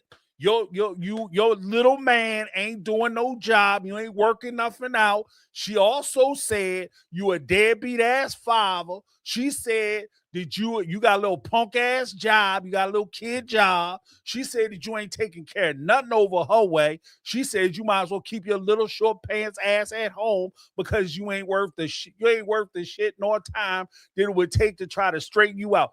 That's what she said. And Christine said half of that. Not even half of that. And that's why I don't trust that shit either. Like, talk for yourself. You know what I mean? Get yourself to a position where if you're gonna say something behind somebody's back, don't say it, especially to somebody who is connected to the person you talking shit about.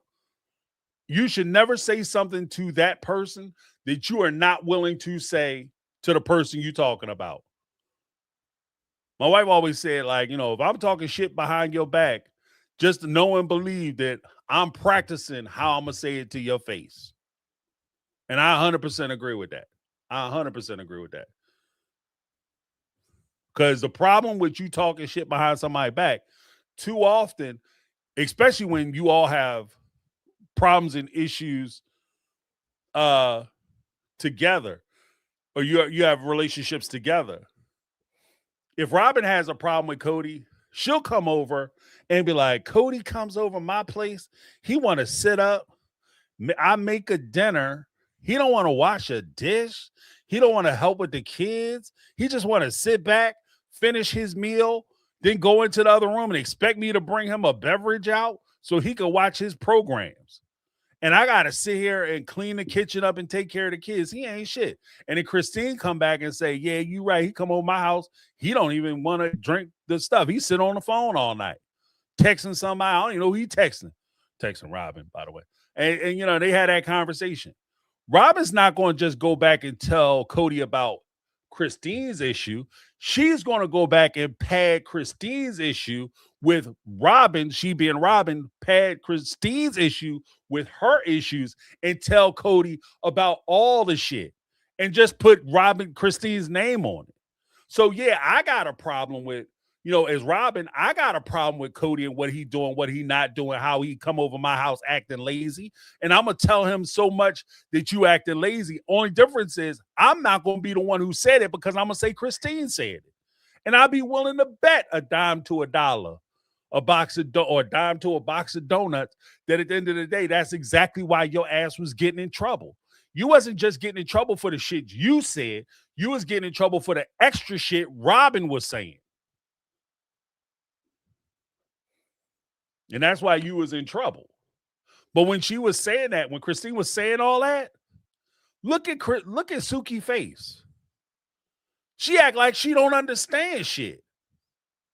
Oh, I don't understand what the problem is, Christine. What are you talking about? Why is that an issue? You don't understand what she talk like. Come on now. You don't have friends. If you coming to me and you supposed to be my confidant, you coming to me as a friend. Now I get it. I get it. I gotta have some common sense. I gotta take responsibility for myself too. If I'm talking to you and I'm talking to you about your husband and your wife, I should expect you to go back and tell your husband and your wife. That's kind of on me. But if we share something like that and you're coming to me supposed to be my friend, then what you're telling me is you should tell me from the start. And I even say, I go as far as this. You should tell me from the start. No. Don't talk shit because I'm going to go back and tell them. Everything you say, I'm going to tell them, right? That's on you too. Like, that would be on Robin to tell Christine, like, I'm not going to sit here and pretend to be your confidant, your friend, and then run back, get the information and run back to Cody.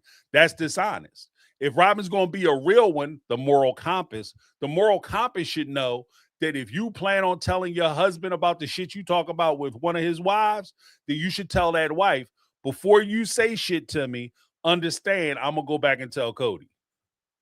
Because I don't want no secrets between us. And I can even respect that. I don't want to have secrets between me and my husband. I don't have secrets between me and my wife. I can respect that. So no, I've had buddies like say shit like that. I'll be doing something and they'll bring, I was at the wedding. I know they married. And they bring another woman to one of my events. Don't tie me up in your lies, bro. Don't tie me up in your lies. So, you know what I'm saying? Just no, I'm not lying for nobody. Like, and especially if you don't call me first, you call this type of shit. You call me and ask me, am I willing to be up in the bullshit? Right? So if you are cheating on your wife, you stepping out on your wife, and you gonna make me an accomplice, if I am the plan, I should be included in the planning. So before you show up to where I am with this other woman, you need to clear it with me that I'm going to be on the same page with you. Otherwise, don't be surprised if your wife asks me, yeah, James, you saw my husband? Yeah, I did. Was he with anybody? Girl, you know the answer to that. Don't even play with me. I might not throw you clean under the bus, but I'm not going to lie for you either. But you got to clear that shit up. If you want me to sit there and be your confidant, you know, you got to be honest. And I can't complain that you don't trust me or you don't confide in me if I do betray you. Right? If it's going to create a problem or issue between me and my wife, like, oh, well, you told your wife that you saw me out with somebody? Yeah. Because your lie ain't my lie to keep. You understand? I'm not going to fuck my shit up trying to cover up with you. I'm not trying to get divorced. Okay. Come on, man, bros before hoes. Like, no, not today. I like my house. I like staying there. So yeah. But I just think that like the reactions that she has towards, like, even when Mary was telling her story, the faces that I'm about to call it Kendra, the faces that Suki was making when talking to the attitudes and the faces she was making compared to the OG3 versus the faces that she makes with Robin and Cody is completely different. And I understand that she can't ask serious questions, but I mean, you don't have to sit there and twist your face up when you talking to one group, but then when you talking to the other group, you sitting there with a big smile on your face, cheese grin on your face, acting like, oh yes, tell me another lie. Wow, okay, that makes no sense. Wow, okay, all right. I mean, yeah, why wouldn't you do that? Yeah, you know, that's where I'm at. Oh yeah, I got the poll results. Let's check these poll results. Thank you so much, Litma. Do you think Janelle wanted Mary to get an accountant to prove donations to the family? Do you think she was a part of that? You know, when Cody was like, yo, Mary, I think you holding out on the fam, girl. I'm giving y'all everything you deserve. I'm paying my tithes to the Church of Brown. Mary, I don't believe you, girl. You need to get this accountant in here, and we got to go through these books. So I said, do you think Janelle wanted Mary? Was Janelle part of it? I think Mary might be coming up short. I don't think she's paying enough. Yeah, she get big money. She going on vacation because Janelle would know a lot about that stuff too. Like especially how the diamond clubs and the diamond profit sharing works, because Janelle is high up there in her organization. So she would understand a little better. That's why I'm like, I don't know. But do you think Janelle wanted Mary to get an accountant to prove donations to the family? This is one of the closest polls yet. 42% of you said no. Janelle would never do that. The other 58% is rocking with Megatron, who's like, hell yeah, Janelle did that. Hell yeah, Janelle did that. So the winner is yes. Janelle might have been party to that with 58%. Still a close poll.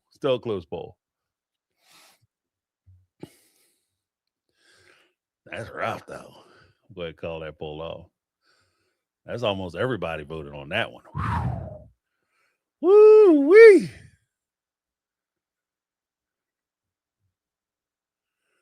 All right. But thank you guys so much. Yeah, I gotta look into some of this stuff. Cause them emails, what? That's why Mary ain't got no kids. What's this? Tie with the $5 super chat. Said, just paying my tithes and offering. Don't worry, I ain't gonna send no accountants to your house. I'll be a little late on Saturday for the members only, but I will be there. All right, Ty. Hot damn. Ty in the house. Thank you so much, Ty. Let me give you a little something. Ty's and offers. Let me give Ty a little something.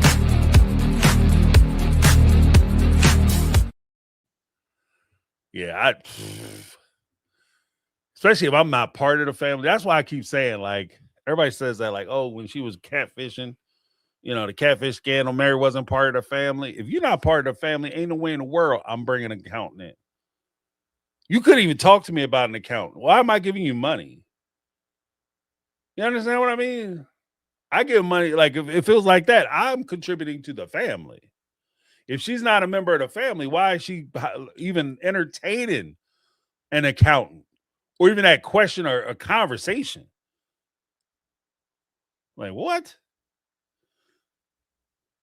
Well, I need to know how much you making and make sure you giving me what you deserve to give me what I deserve, because I need to have 50%. 50% of what? About to cash in with 100% of that on my bad attitude. You know what I mean?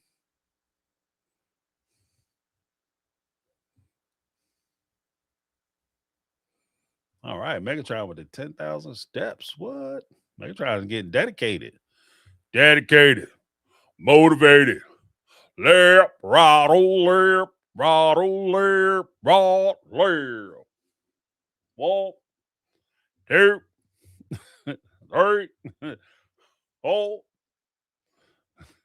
I'm telling you. I used to run the cadence. 1492, a man shipped out to college. He said he'd be a son of a gun evader and bring back Chicago.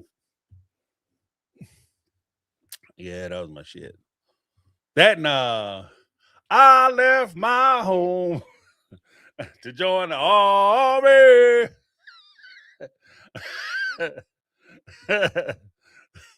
My mama was home when I left. You're right. Your father was home when you left. You're right. My kids was home when they left. You're right. My wife was home when I left. You're right. I left my home to join the army.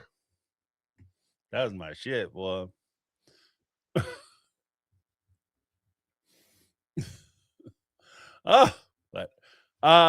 Yeah, guys, that is that.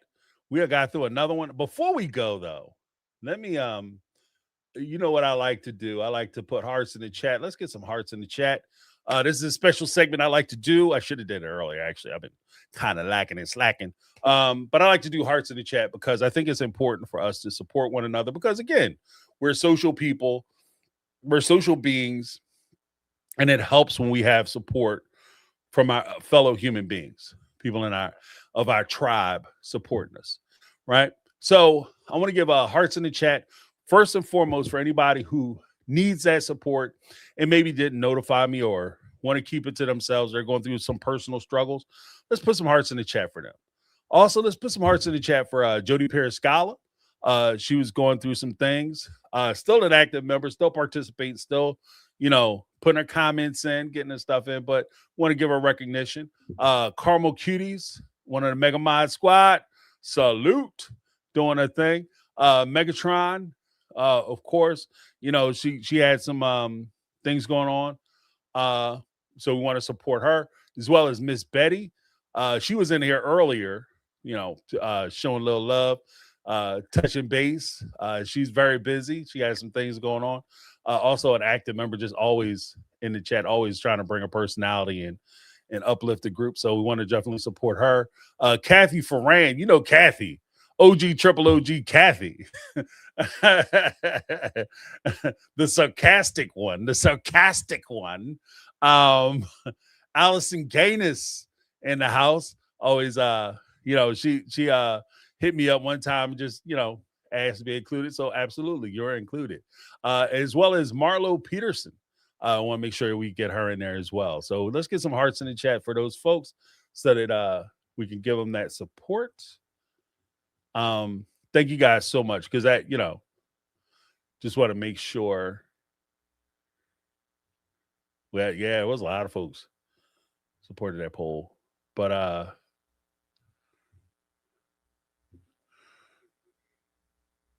yeah, Dad said, "Why would I read a book from Mary when all she's gonna say is I will not be silenced?" She's gonna write a book about not being able to talk. That's awesome. Next up, I want to give recognition to the folks who left the speak pipe messages. We had Mary M, who, because without the speak pipe messages, the Thursday night speak pipe show might be a little slow. So we had Mary M, we had Carolyn from Canada, we had Candace, Tanya Carter, Mrs. Carter, we had Lauren, Ann, Janet, Linda, Alexandra, and of course we had the indelible Daisy in the house. So let's get them a round of applause. Let's get them a round of applause. Thank you guys so much.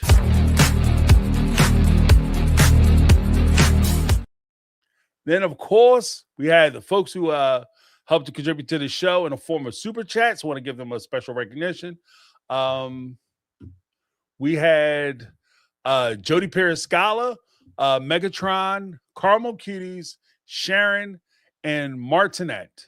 Thank you guys so much. I appreciate you. And I want to give a big shout out to everybody who keep it chill in the chat, as well as the Mega Mod Squad. We can't forget the Mega Mod Squad because they actually hold us down. They keep the chat safe and keep it a space where we can exercise our freedoms of speech and free thought. And we do it in an area where we can support each other. We can disagree, where we disagree with ideas, but not necessarily be disagreeable. And I think that the Mega Mod Squad goes a long way in helping to facilitate that.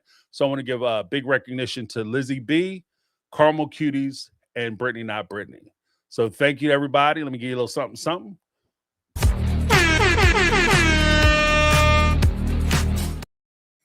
All right, everybody. That is where I am. That's my, as Linda would say, that's my story, and I'm sticking to it.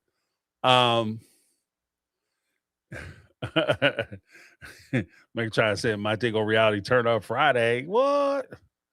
Wait, what's going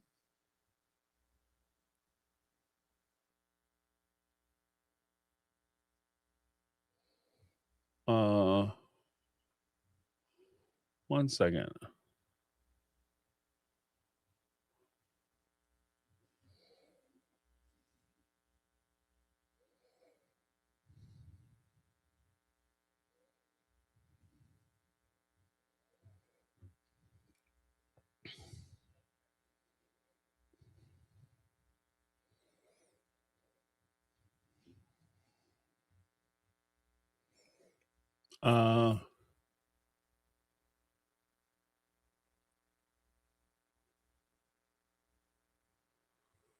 Oh shit. Okay. Yeah, Carmel Kitty's saying that she had some little under the weather.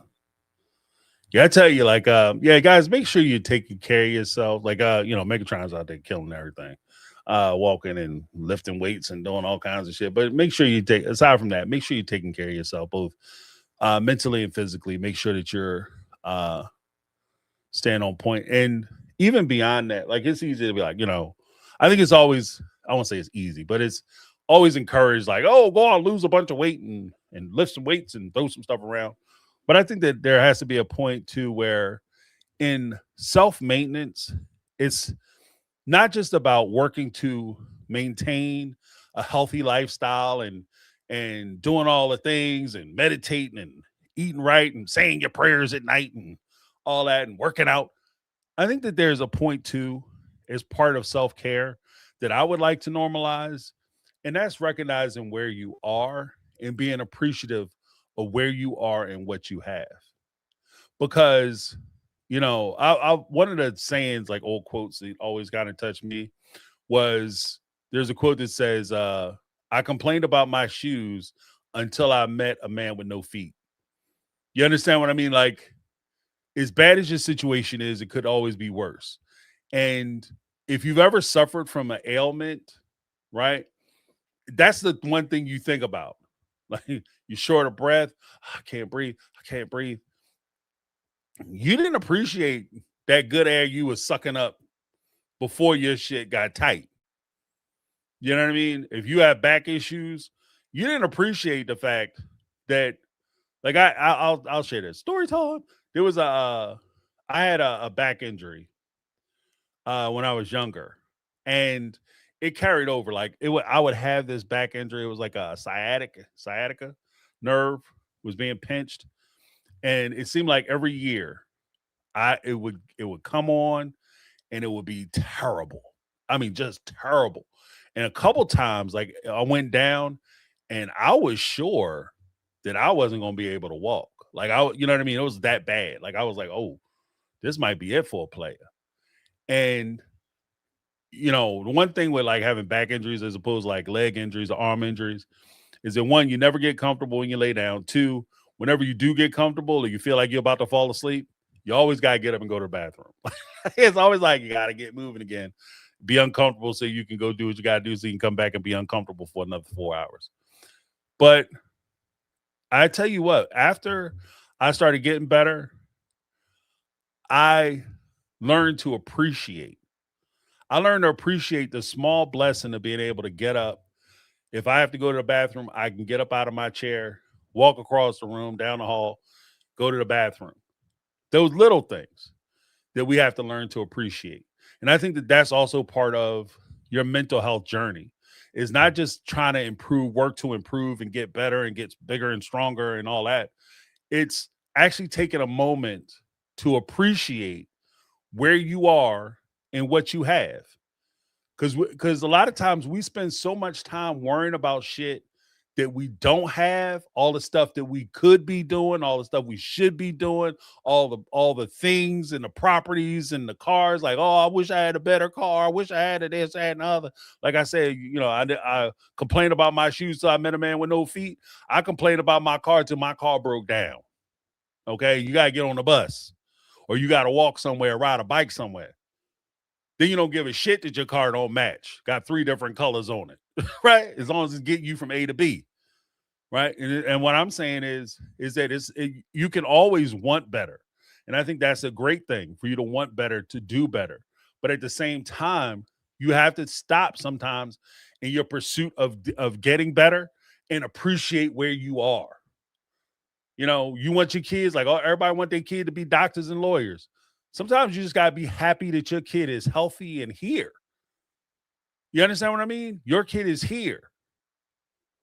Maybe you might be frustrated. They did something in school today, but they're here. You can go into the room and talk to them. There's other people on this planet, hell, on this platform who can't do that and would give anything for the opportunity to have one more conversation with their child. Right. So all I'm saying is, like, as long and short, I could have made this so much shorter, just simply by saying, don't take shit for granted. You know, like I said, I used to take for granted, like, my physical prowess to be able to do things until I couldn't do it no more. Or I had a stint where I couldn't do it. And it was a question of mentally, like, the doctors never said, James, you know, this is it, bro. No more dancing for you. But I was sure the way shit was feeling. And as incapacitated as I was like, I don't see me coming back. And then when you get back, you learn to appreciate the small shit. If you ever want to, like I said, if you ever, that's why poor people who've been poor, I think, make better rich people. Because when you've been poor, you appreciate shit. You appreciate shit. When you start getting stuff, and you start coming up, if you always had it, then you kind of like, oh, well, it's expected. But when you work for something or you get something and you never had it, you appreciate the hell out of it.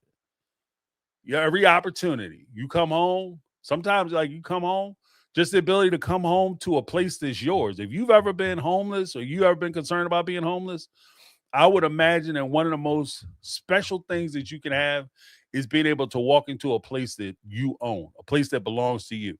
It might not be a mansion, might be on a bad side of town, the worst house in the bad side of town. But if it's yours, you walk up on that house and be like, that's mine. You know what I mean? So appreciate what you got. Maybe it's not the house of your dreams, or your body ain't where, ideally where you want it to be. The last thing I'll say on that, even, like, you ever go back and people ask to take your pictures when you like in your 20s or 30s, and you're like, nah, I don't take my picture. I feel kind of frumpy. I feel like I'm a little bloated. I feel like I'm retaining a lot of water. I don't take my picture. I don't feel like I look good. I got to lose like 5 pounds, right? And you get a little older and that metabolism slows down and sometimes feel like it stopped, right? My metabolism quit on me 20 years ago. And you working out and killing yourself in the gym so you can get back to where you were when you were refusing to take pictures. That's why I like those kind of songs that talk about like dance like nobody watching. Live your life like you don't know, like live like you are dying. Like live like you don't have tomorrow. Appreciate your family. Appreciate your kids. Like, you know what I mean? Love everything that you have like it's not going to be here. Like, because nobody is guaranteed shit. And that's the one truth about life. Life isn't going to be fair. Life ain't fair. It don't work like you think it should. There's no justice. And life don't owe you shit. And when you leave here, you know what I mean? You're going to go up and you're going to plane to the heavens. Like, it ain't right how you did me. You be like, look, ain't nobody promise you that shit. And one of the other things I didn't promise you is forever. I didn't promise you that your parents was going to live forever. I didn't promise your kids going to live forever. I didn't promise you that it's going to be fair, because the natural order of things is that parents always precede the children in death. I didn't promise you that.